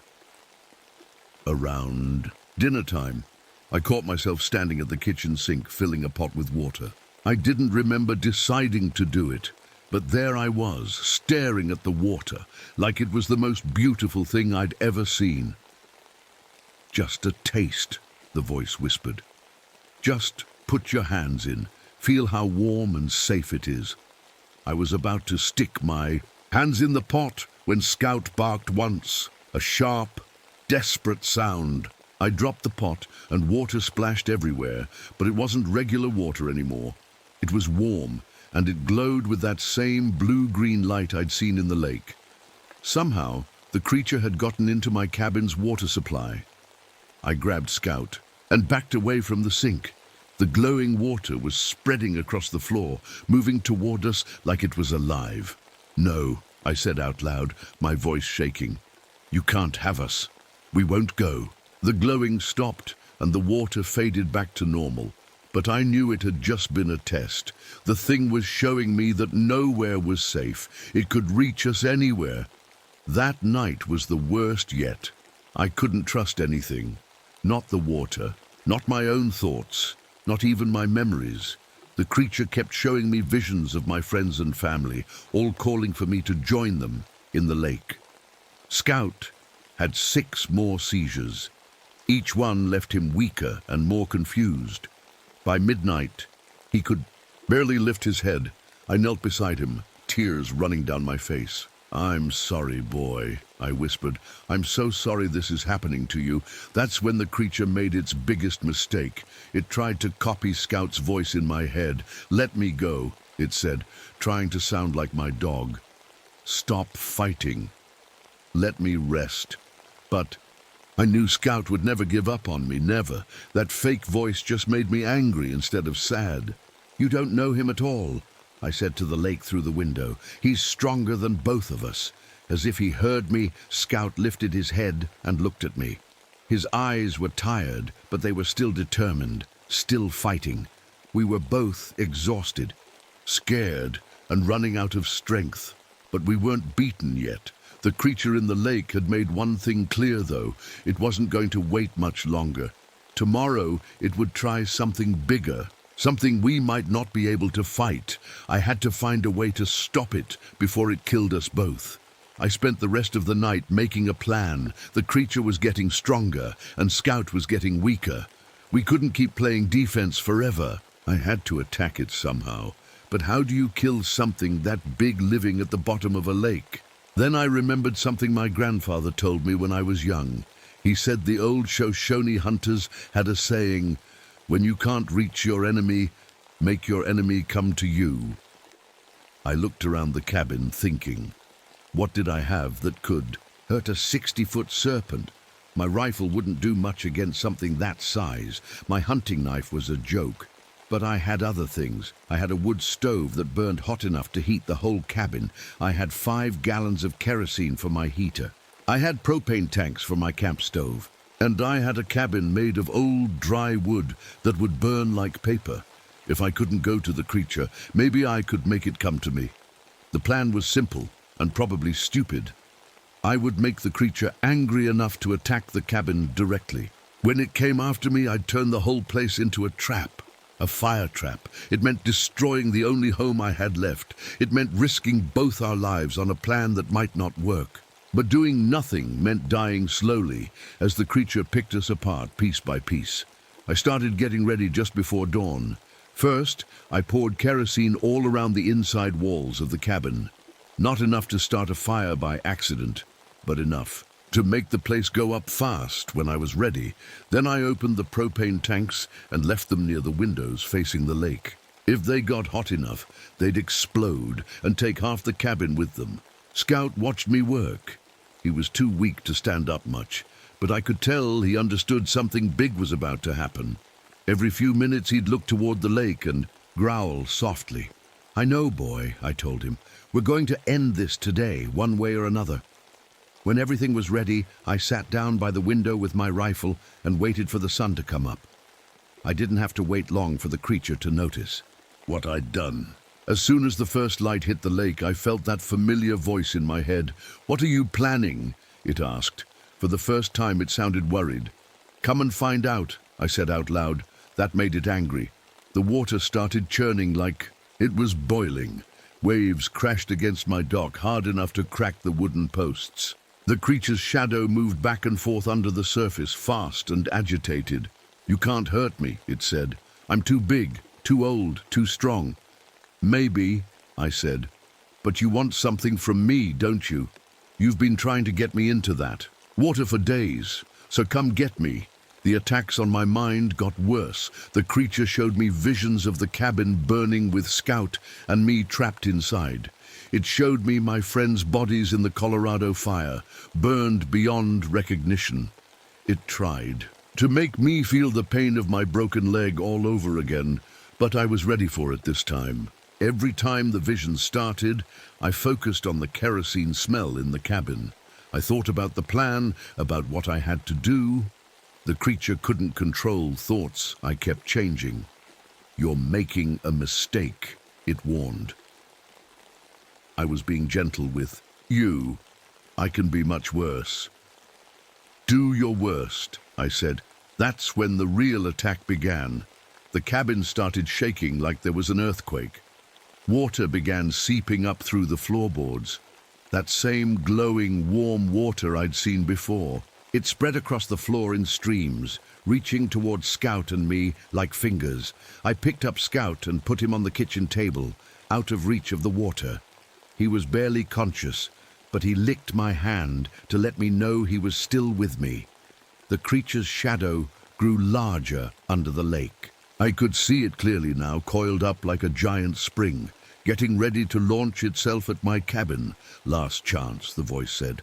Come to me willingly and I'll make it quick. Fight me and I'll make you suffer before you die. I've been suffering for 3 years, I said. What's a little more?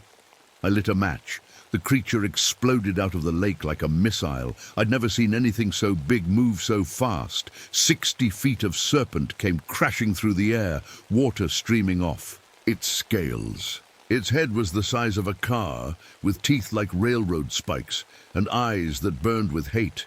It hit the cabin like a wrecking ball. The whole front wall exploded inward. Wooden beams snapped like toothpicks. The creature's massive body filled half the cabin, its tail still thrashing in the lake outside.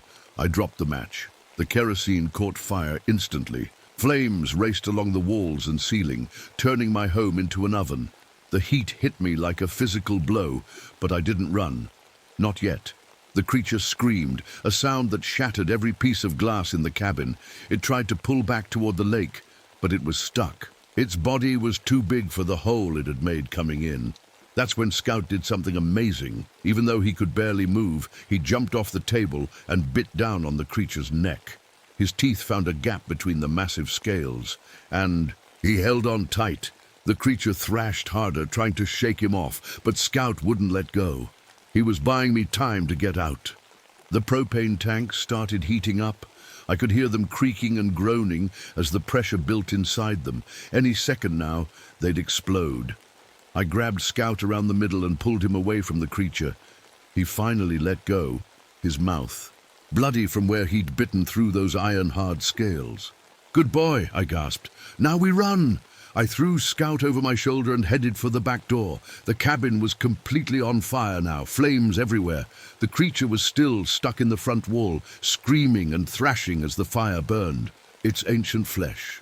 We made it outside just as the propane tanks exploded. The blast knocked me flat and sent pieces of burning wood flying in all directions. The whole cabin went up like a bomb had hit it. Through the flames and smoke, I could see the creature writhing in agony as the fire consumed it. But we weren't safe yet.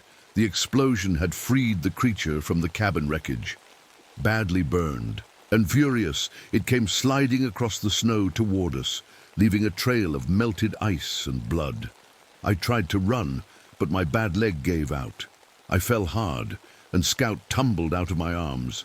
The creature was only 20 feet away, its massive head weaving, back and forth like a cobra getting ready to strike.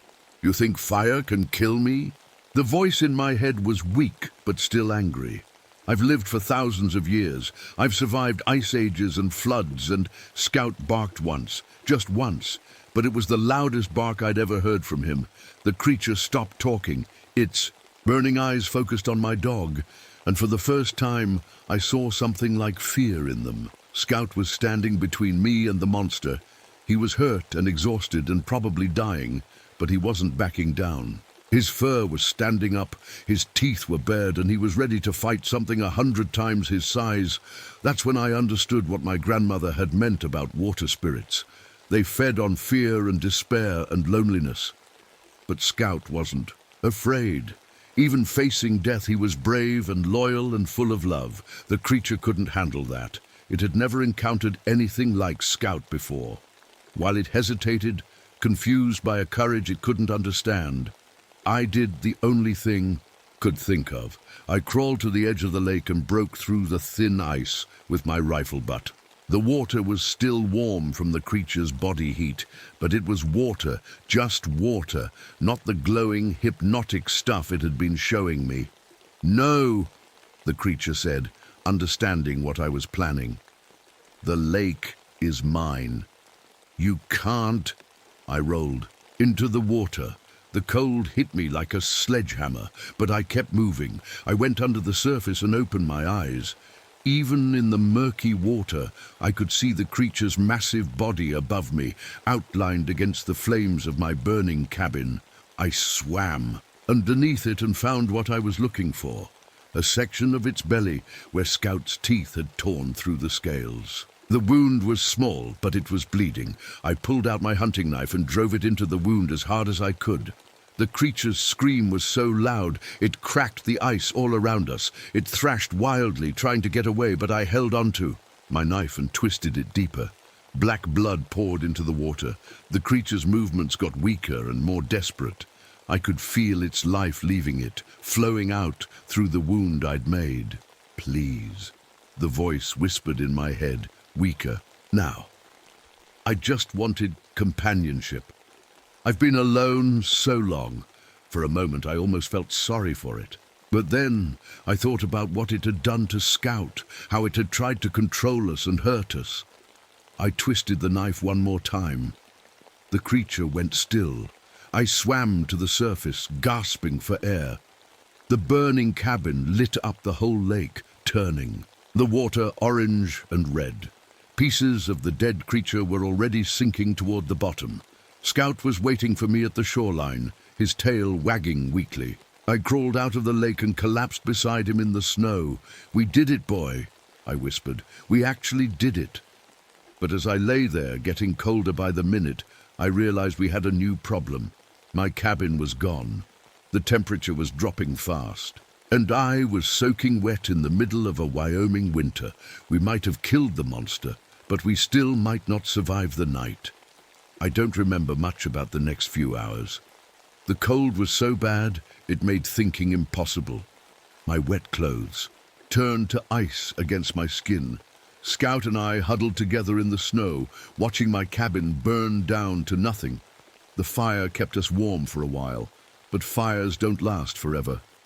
When the flames finally died down, we were left in complete darkness, with the temperature dropping toward 40 below. I knew we had maybe an hour before the cold killed us both. That's when I remembered my snowmobile.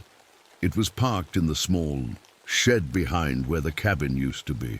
If the shed had survived the explosion, and if the snowmobile still worked, we might have a chance. I crawled through the snow, dragging Scout with me. My hands were so numb I could barely feel them, but I managed to pull open the shed door. The snowmobile was there, covered in ash, but looking undamaged. "Please start," I thought, as I turned the key, "please." The engine coughed once, twice, then roared to life. I've never been so happy to hear a sound in my life. I wrapped Scout in an old blanket from the shed and set him in front of me on the seat. Then we took off across the frozen lake, heading for the main trail that would take us to town. The ride took 3 hours through deep snow and bitter cold. By the time we reached the highway, I couldn't feel my hands or feet. A snowplow driver found us and called an ambulance. They said I was lucky to be alive. Severe frostbite on my hands and feet, but nothing that wouldn't heal with time. Scout was in worse shape. Exhaustion, dehydration, and some kind of brain trauma from all those seizures. The vet wasn't sure he'd make it, but he did. Scout's tougher than he looks. The hard part was explaining what happened. I told the sheriff that a gas leak had caused an explosion that destroyed my cabin.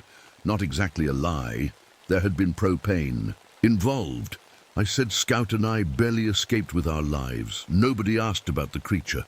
How could they? Who would believe a story about a 60-foot serpent living in Bear Lake? The insurance company paid for the cabin without much trouble.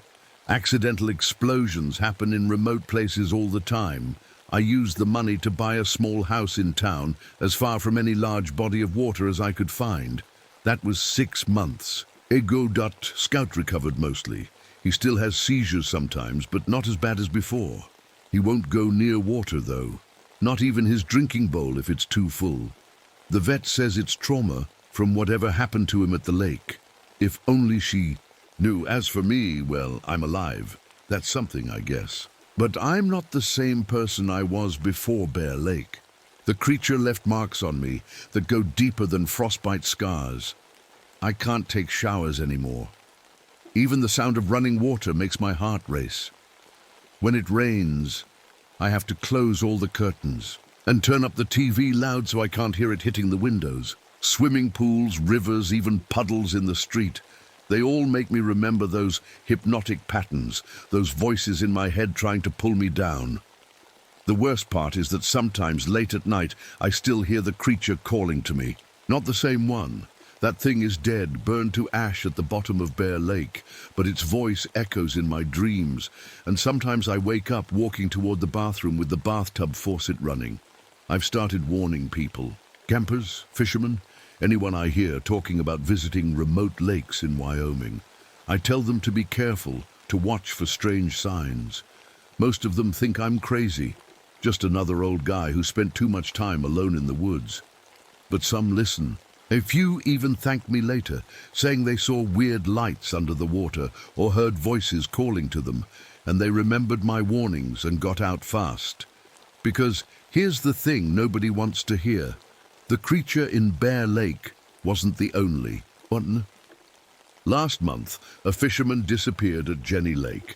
The week before that, a family camping at Jackson Lake reported seeing something huge moving under the water.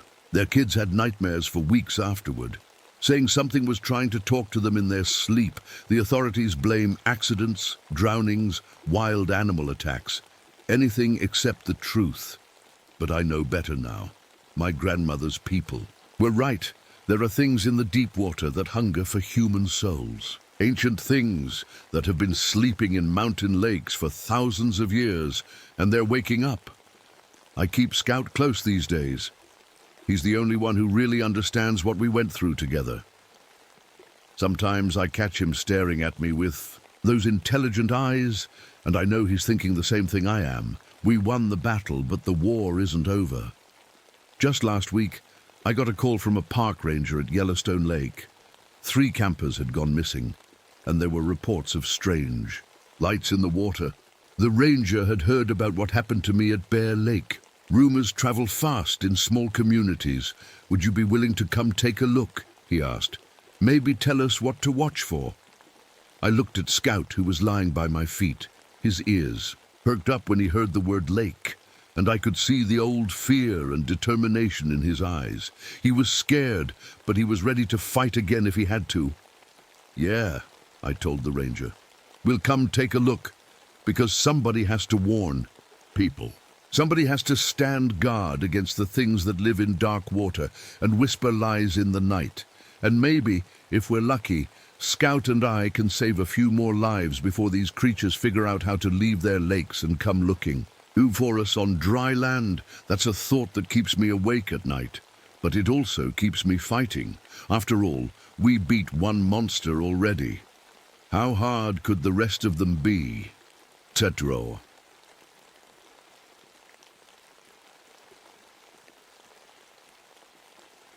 My name is Vincent Morales, and I need to tell you what happened to me in the desert. I need to tell someone before it's too late, before I forget the details or lose what's left of my mind.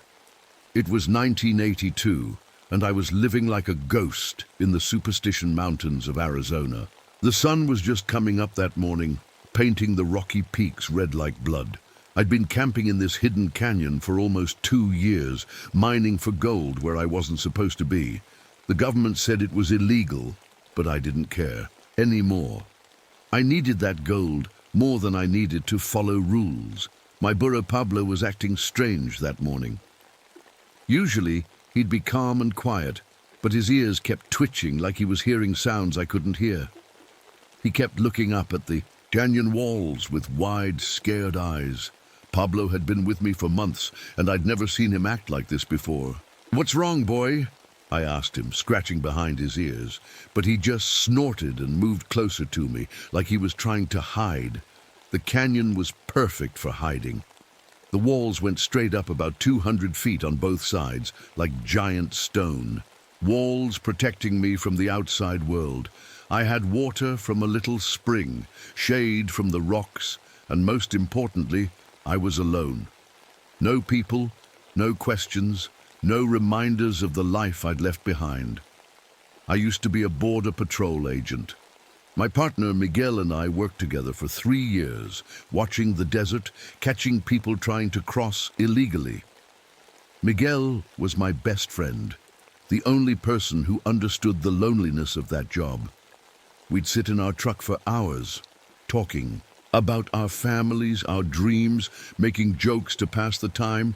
Then one day, smugglers ambushed us. They came out of nowhere, guns blazing, and I watched Miguel die right next to me. I couldn't save him. I couldn't do anything but watch my best friend bleed out in the sand while I hid behind our truck like a coward. After that, I quit. I couldn't look at another Border Patrol uniform without seeing Miguel's face. I couldn't sleep without hearing his voice calling for help. The guilt ate at me like acid, so I ran. I took my savings, bought some mining equipment, and disappeared into these mountains where no one would find me. My Apache grandmother used to tell me stories about these mountains. She said they were cursed, that evil things lived here. She called them skinwalkers, creatures that could change their shape and steal your soul. But I was desperate, and desperate men don't listen to old stories. The nearest town was 50 miles away, and that's exactly how I wanted it. I had enough supplies to last months, and the gold I'd been finding would eventually buy me a new life, somewhere far away. Somewhere I could forget about Miguel, forget about my failures, forget about everything.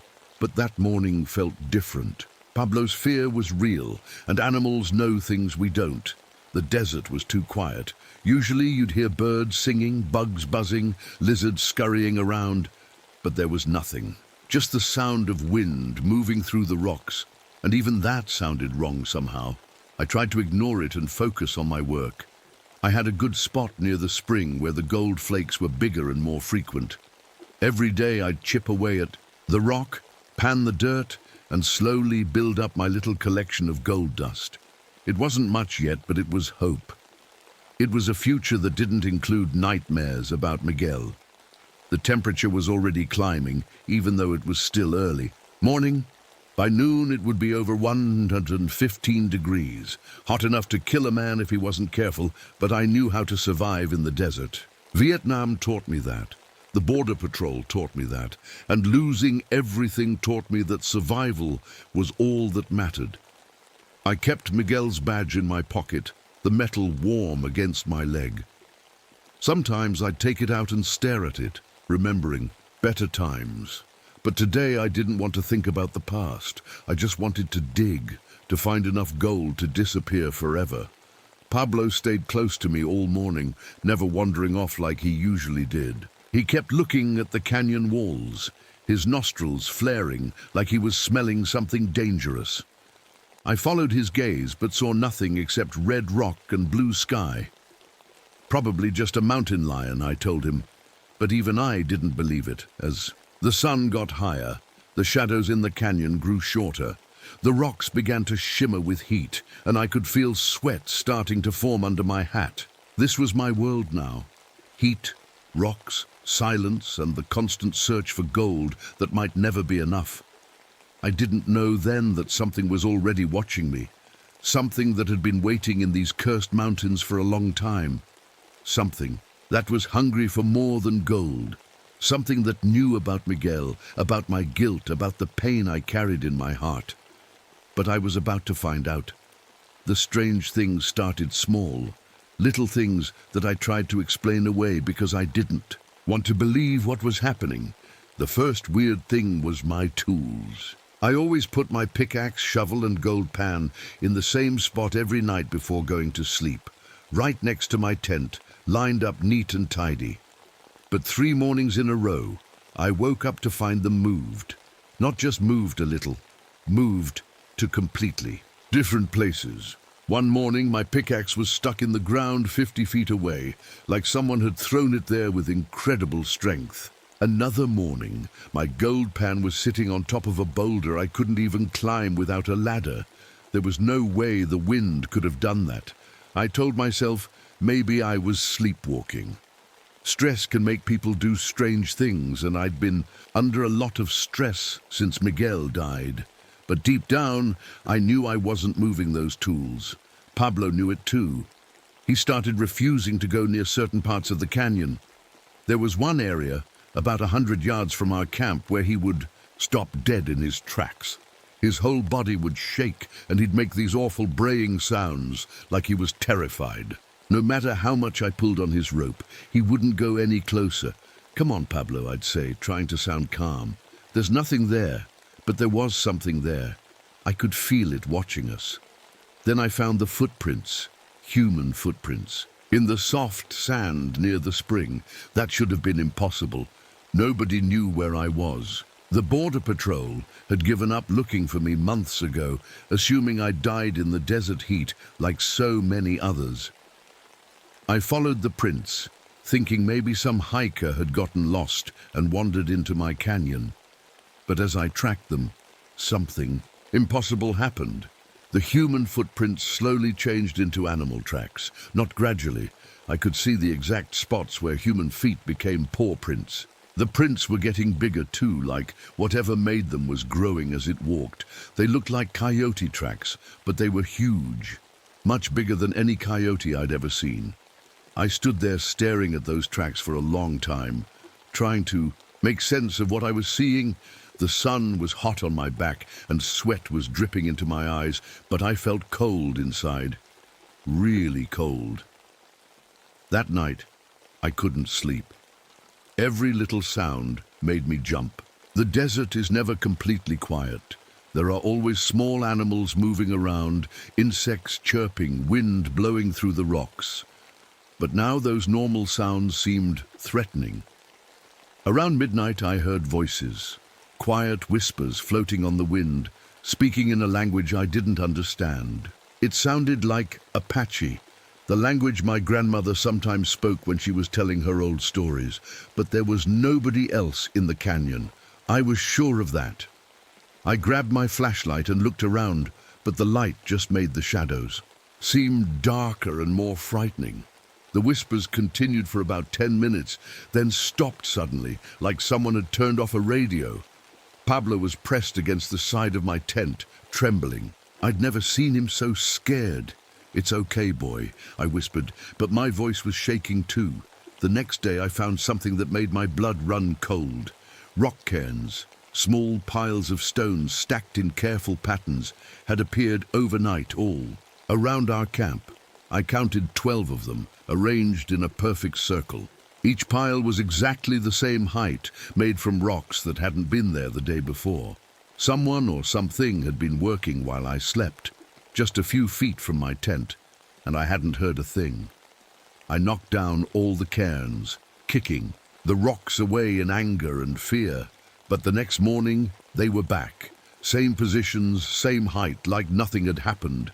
That's when I started carrying my grandfather's silver cross. My grandmother had given it to me when I joined the Border Patrol, saying it would protect me from evil things. I'd kept it in my bag for years, never really believing in that kind of thing. But now, I wore it around my neck, under my shirt, and somehow it made me feel a little safer. The spring water started tasting different too. It had always been clean and sweet, the best water I'd ever tasted. But now it had a metallic flavor that made my stomach hurt. I had to force myself to drink it because it was the only water for miles, but every sip made me feel sick. My compass stopped working right. In certain parts of the canyon, the needle would spin wildly, unable to find north. I'd used that compass for years. In Vietnam, during my Border Patrol days, here in the desert, it had never failed me before, but the worst thing was the feeling of being watched. It started as just a tickle at the back of my neck, the way you feel when someone is staring at you from across a room. But it got stronger every day, until I could barely concentrate on my mining. I'd be digging, focused on the rock and dirt, when suddenly I'd get the overwhelming feeling that something was right behind me. I'd spin around, heart pounding, but there would be nothing there. Just empty, canyon and blue sky. Pablo felt it too. He stopped wandering away from camp completely. He'd stay close to me all day, pressing against my legs like a scared child. At night, he'd position himself between me and the darkness. ears constantly moving, listening for sounds I couldn't hear. I tried to convince myself it was all in my head. Isolation can make people paranoid. I'd seen it happen to other Border Patrol agents who spent too much time alone in the desert. The mind starts playing tricks, creating dangers that aren't really there. But on the fifth night, I saw it. I was lying in my tent, trying to sleep, when Pablo started making a low, growling sound I'd never heard from him before. I looked out, through the tent flap, and saw a coyote sitting on the rim of the canyon, silhouetted against the starry sky. That wasn't unusual. Coyotes lived in these mountains. But this one was different. It was sitting perfectly still, like a statue, staring down at our camp. And even from that distance, even in the darkness, I could see its eyes. They weren't animal eyes. They were intelligent, calculating, human-like. They seemed to glow with their own light, and they were looking directly at me. We stared at each other for what felt like hours, but was probably only a few minutes. Then the coyote stood up, and I swear it nodded at me before disappearing into the darkness. That's when I knew for certain that my grandmother's stories were real. Something unnatural was living in these mountains, and it had found me. I didn't sleep at all that night. I sat in my tent with my flashlight and my grandfather's silver cross, watching the canyon rim. And Pablo stayed pressed against me, both of us listening to every sound the desert made. The next morning, I was exhausted and jumpy. My hands shook as I made coffee, and I kept looking over my shoulder. I needed to focus on finding gold, but my mind kept going back to those glowing eyes. Maybe it was just a regular coyote, I told Pablo, as we walked to the mining spot. Maybe the moonlight made its eyes look weird. Pablo snorted like he didn't believe me. I didn't believe me either. I was digging near the spring when I heard footsteps behind me. Heavy boots on gravel, the kind of sound a man makes when he's trying to be quiet but not quite quiet enough. I spun around, my heart hammering. There was a person standing about 30 feet away, near the rocks where I'd first seen the strange footprints. A man in a Border Patrol uniform, his back to me. "Hey!" I called out. "Hey! You can't be here! This is private land!" The man turned around slowly, and my world stopped. It was Miguel, my dead partner Miguel, looking exactly like he had 3 years ago. Same mustache, same kind eyes, same way of standing with his hands on his belt. He was even wearing the same uniform he'd died in, though now it looked clean and pressed instead of bloody. "Hey, Vince," he said, and his voice was exactly right. "I've been looking for you. I couldn't move, I couldn't breathe. This was impossible. I'd watched Miguel die. I'd been to his funeral. I'd cried over his grave." "You're not real," I whispered. Miguel smiled, the same gentle smile he used to give me when I was stressed about work. "I'm as real as I ever was, partner. I came to talk to you." He started walking toward me, and I noticed he wasn't making footprints in the sand. His boots should have left marks, but the ground looked untouched where he walked. "Stay back," I said, pulling out my grandfather's cross. "Stay away from me." Miguel stopped and his smile faded. "Why are you afraid of me, Vince? I'm your friend. I'm your partner." "My partner is dead. I watched him die." "You watched me die because you didn't help me," Miguel said, and now his voice sounded different, colder. "You hid behind the truck, like a coward while I bled out in the sand." Those words hit me like a punch to the stomach because they were true. I had hidden. I had been too scared to help him. "You think finding gold will make you feel better," Miguel continued. "You think running away will fix what you did." "I couldn't save you," I said, tears starting to run down my face. "The smugglers had too many guns. I would have died too." "Maybe you should have died too," Miguel said. "Maybe that would have been better." Pablo suddenly charged at the fake Miguel, braying loudly and kicking with his hind legs. But instead of hitting a person, his hooves went right through empty air, like Miguel was made of smoke. That's when Miguel started changing. His face got longer and thinner. His skin turned grey like ash. His eyes became yellow and started glowing with that same unnatural light I'd seen on the canyon rim. His fingers grew into claws, and his teeth became sharp and pointed. But the worst part was that he kept talking in Miguel's voice, even as his body twisted into something horrible. "I know everything about you, Vince," the thing said. "I know about your nightmares. I know about the guilt that eats at you every day. I know how much you want to die." Then it changed again, becoming a huge owl with wings that spread wider than my arms. The owl's eyes were still yellow and glowing, still watching me with that terrible intelligence. "I can be anything," it said in a voice like wind through dead leaves. "I can be anyone you've ever lost." The owl became a black bear, massive and powerful, with the same glowing eyes. Then it became a man again, but not Miguel this time. This was something else entirely, tall and thin like a skeleton, covered in ash and wearing necklaces made of bones. "Do you know what I am?" it asked. I could barely whisper the word my grandmother had taught me. "Skinwalker." "Very good," it said, clapping its hands together. The sound echoed off the canyon walls like gunshots. "Your grandmother was a wise woman. She knew about my kind." Pablo was going crazy, running in circles and making sounds I'd never heard from him before. The skinwalker looked at him and laughed. "Animals always know," it said. "They can smell the death on me." "What do you want?" I asked. "I want what I've always wanted," the skinwalker said. "I want to hunt. I want to feed. And you, Vincent Morales, are going to help me." It reached out one long, thin hand toward me, and I saw that its fingernails were more like claws, black and sharp and crusted with old blood. "I've been trapped in these mountains for a long time," it said. "Decades. The Apache used to know how to keep my kind away, but they're gone now.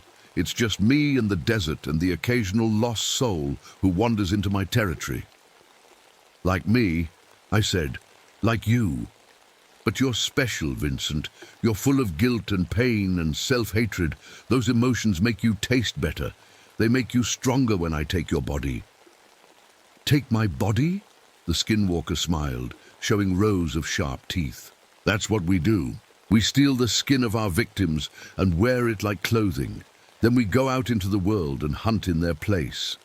I thought about all the times I'd felt like someone was watching me, all the strange occurrences around the camp.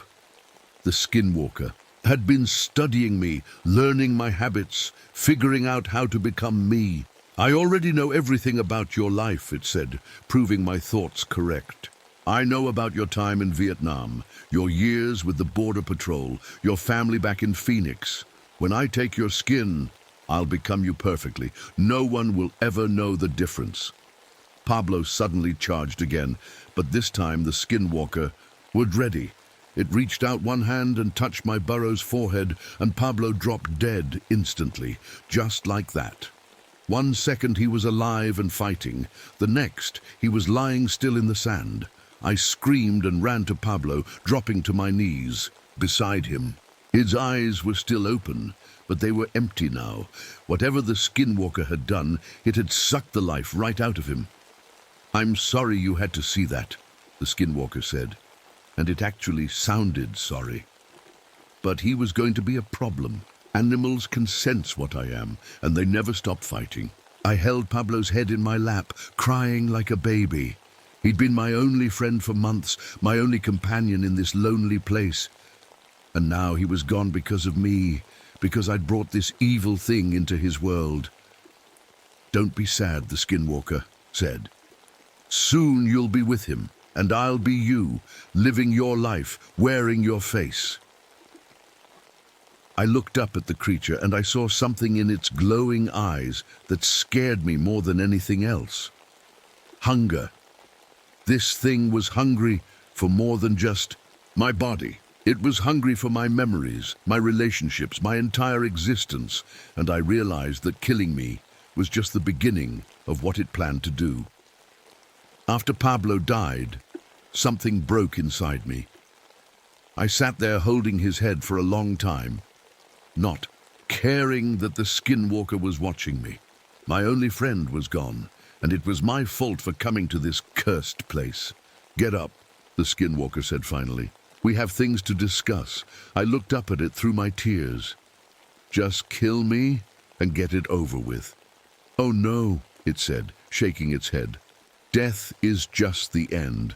The real fun comes before that." That's when the voices started. At first it was just Miguel's voice, calling my name from different parts of the canyon.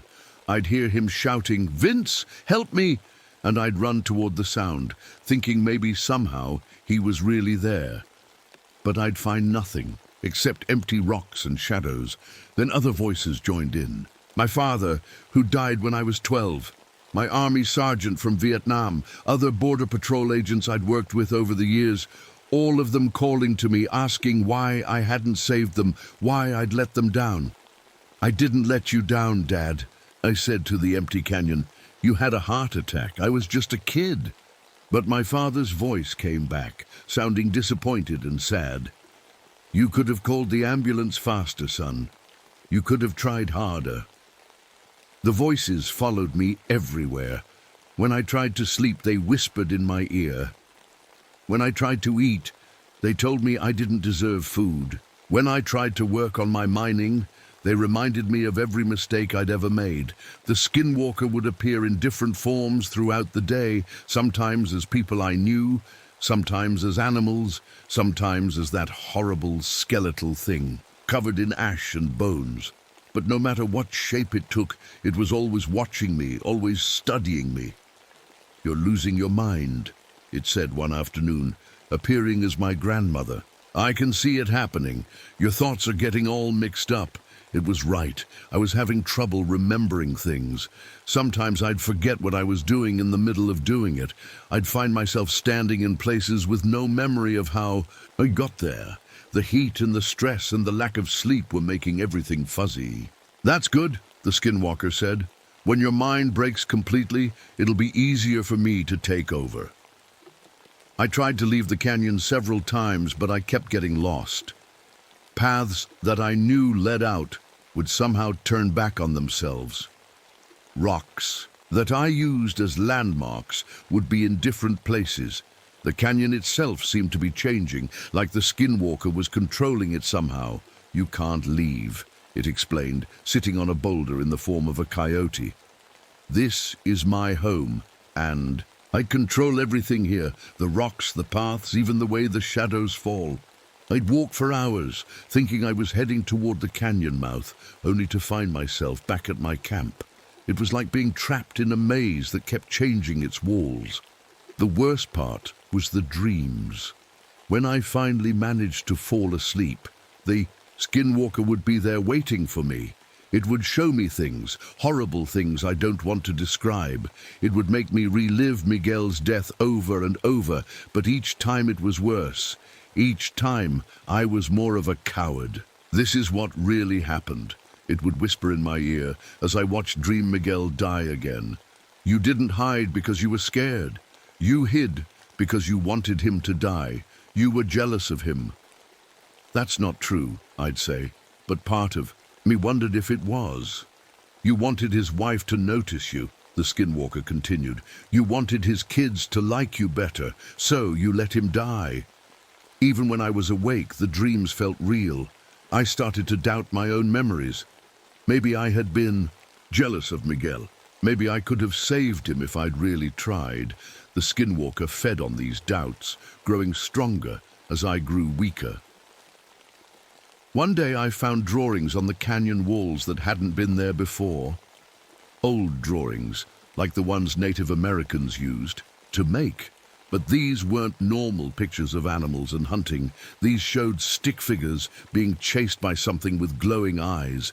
They showed people changing into animals. They showed death and fear and horrible things happening. "My people drew those," the skinwalker said, appearing beside me as an old Apache man. "Long ago, before your kind came to this land, they tried to warn others about creatures like me." I studied the drawings more carefully. In one picture, a Group of people were pushing something into a cave and rolling a big rock in front of it. In another, they were dancing around a fire while something with yellow eyes watched from the darkness. They trapped you here, I realized. For a while, the Skinwalker said, but magic fades over time. The ceremonies are forgotten. The young, people don't believe the old stories, and eventually things like me find ways to break free. How long have you been here? Long enough to get very, very hungry. The pictures showed me something else too. In the last drawing, the thing with yellow eyes was wearing human skin like clothing, walking among people who didn't know what it really was. That's my plan for you, the Skinwalker said, reading my thoughts. I'll wear your skin and go to Phoenix.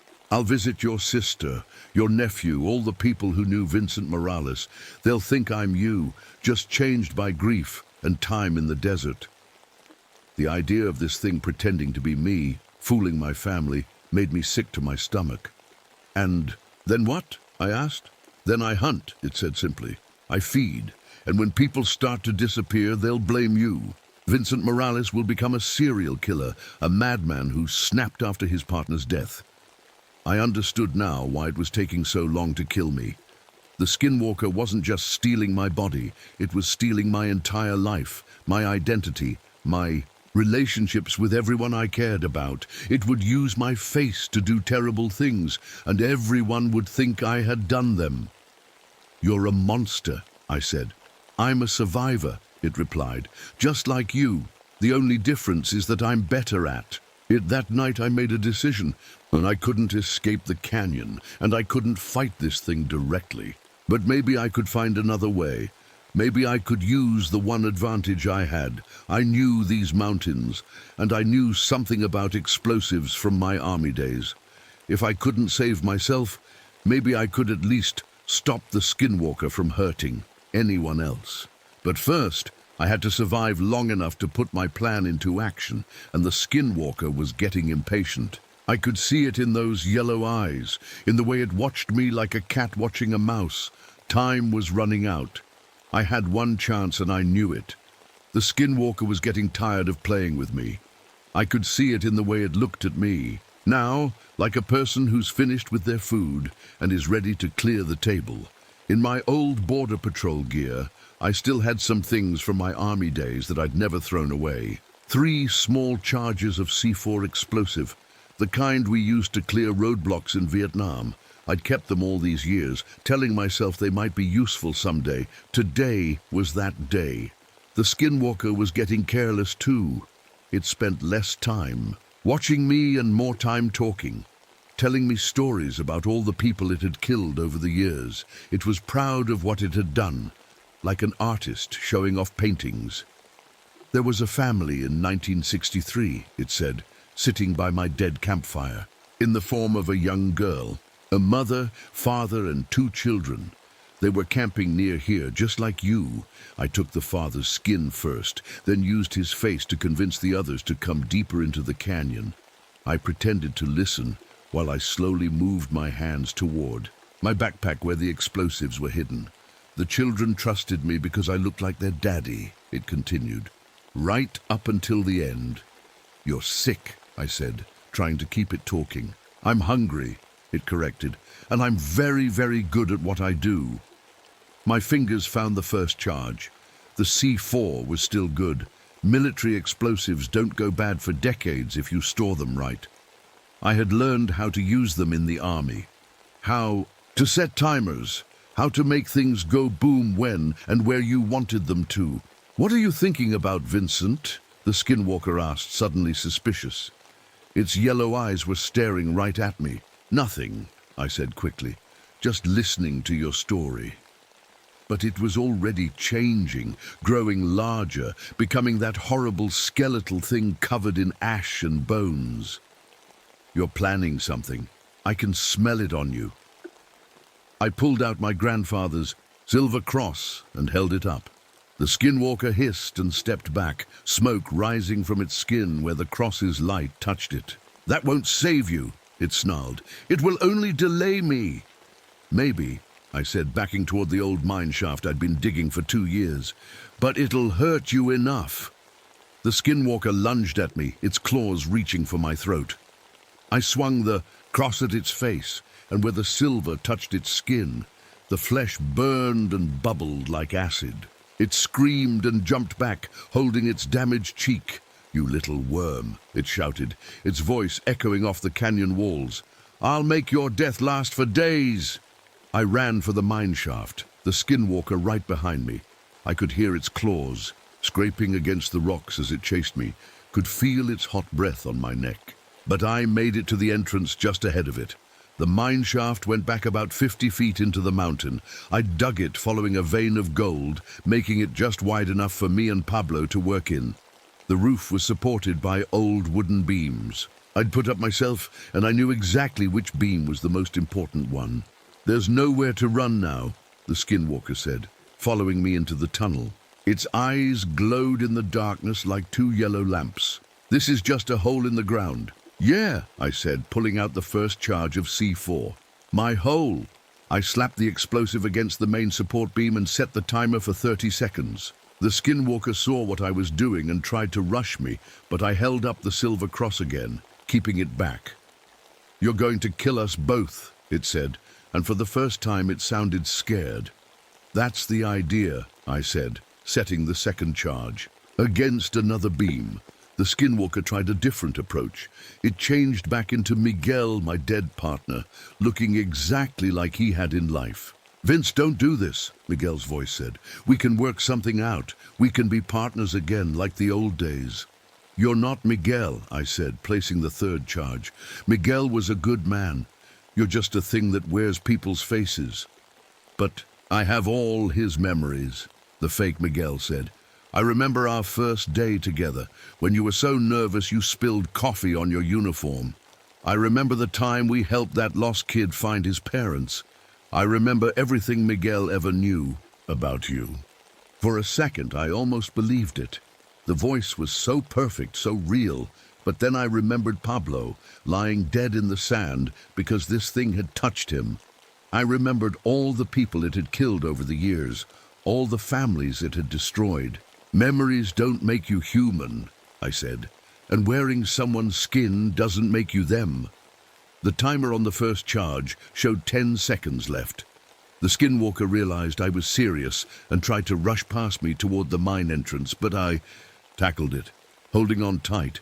Its claws raked across my back, tearing my shirt and cutting deep into my skin, but I didn't let go. "If I can't stop you," I said through gritted teeth, "at least I can trap you." 5 seconds. The skinwalker was screaming now, making sounds no human throat could make. It was changing rapidly.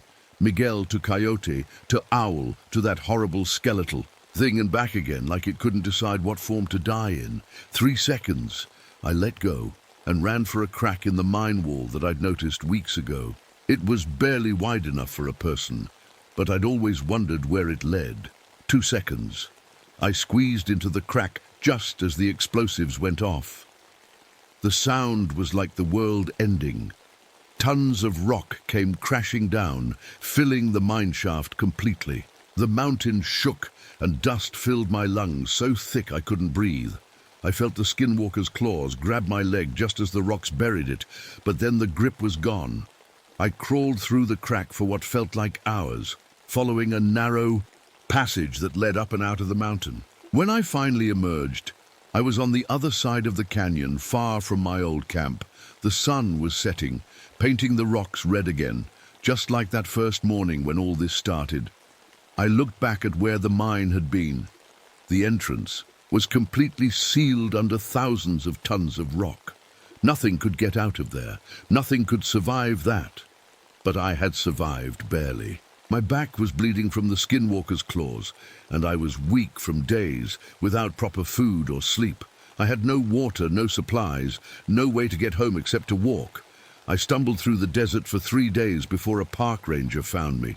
I was delirious from heat and dehydration, babbling about monsters and dead partners and things that wore people's faces.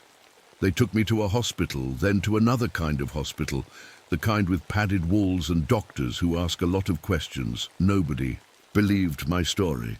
How could they? A shape-shifting monster that steals people's identities. It sounded crazy even to me sometimes. The doctors said I'd had a complete mental breakdown from grief and isolation. They said I'd probably hallucinated everything after. Pablo died from a snake bite or heat stroke, but I know what really happened. I know what I saw, what I fought, what I buried under all that rock. They kept me in the psychiatric hospital for 2 years. I drew pictures of the skinwalker, wrote down everything I could remember about it, tried to warn anyone who would listen. But the doctors just saw it as proof of my illness. Eventually, they let me out. I'm old now, living in a small apartment in Phoenix. I take medication that makes everything feel fuzzy and distant. The doctors say it helps with my delusions. But sometimes late at night, I hear scratching sounds from under the ground, like something trying to dig its way out. And sometimes, when I'm walking down the street, I see someone with eyes that look a little too bright, a little too knowing. Someone who smiles at me like they know a secret. The mine is still sealed. I checked a few years ago, driving out to the Superstition Mountains, even though it scared me. The rocks haven't moved. The entrance is still buried, but I wonder sometimes if I really killed it, or if I just made it angry. I wonder if something that old, that evil, can really be destroyed by rocks and explosives. I guess I'll find out eventually.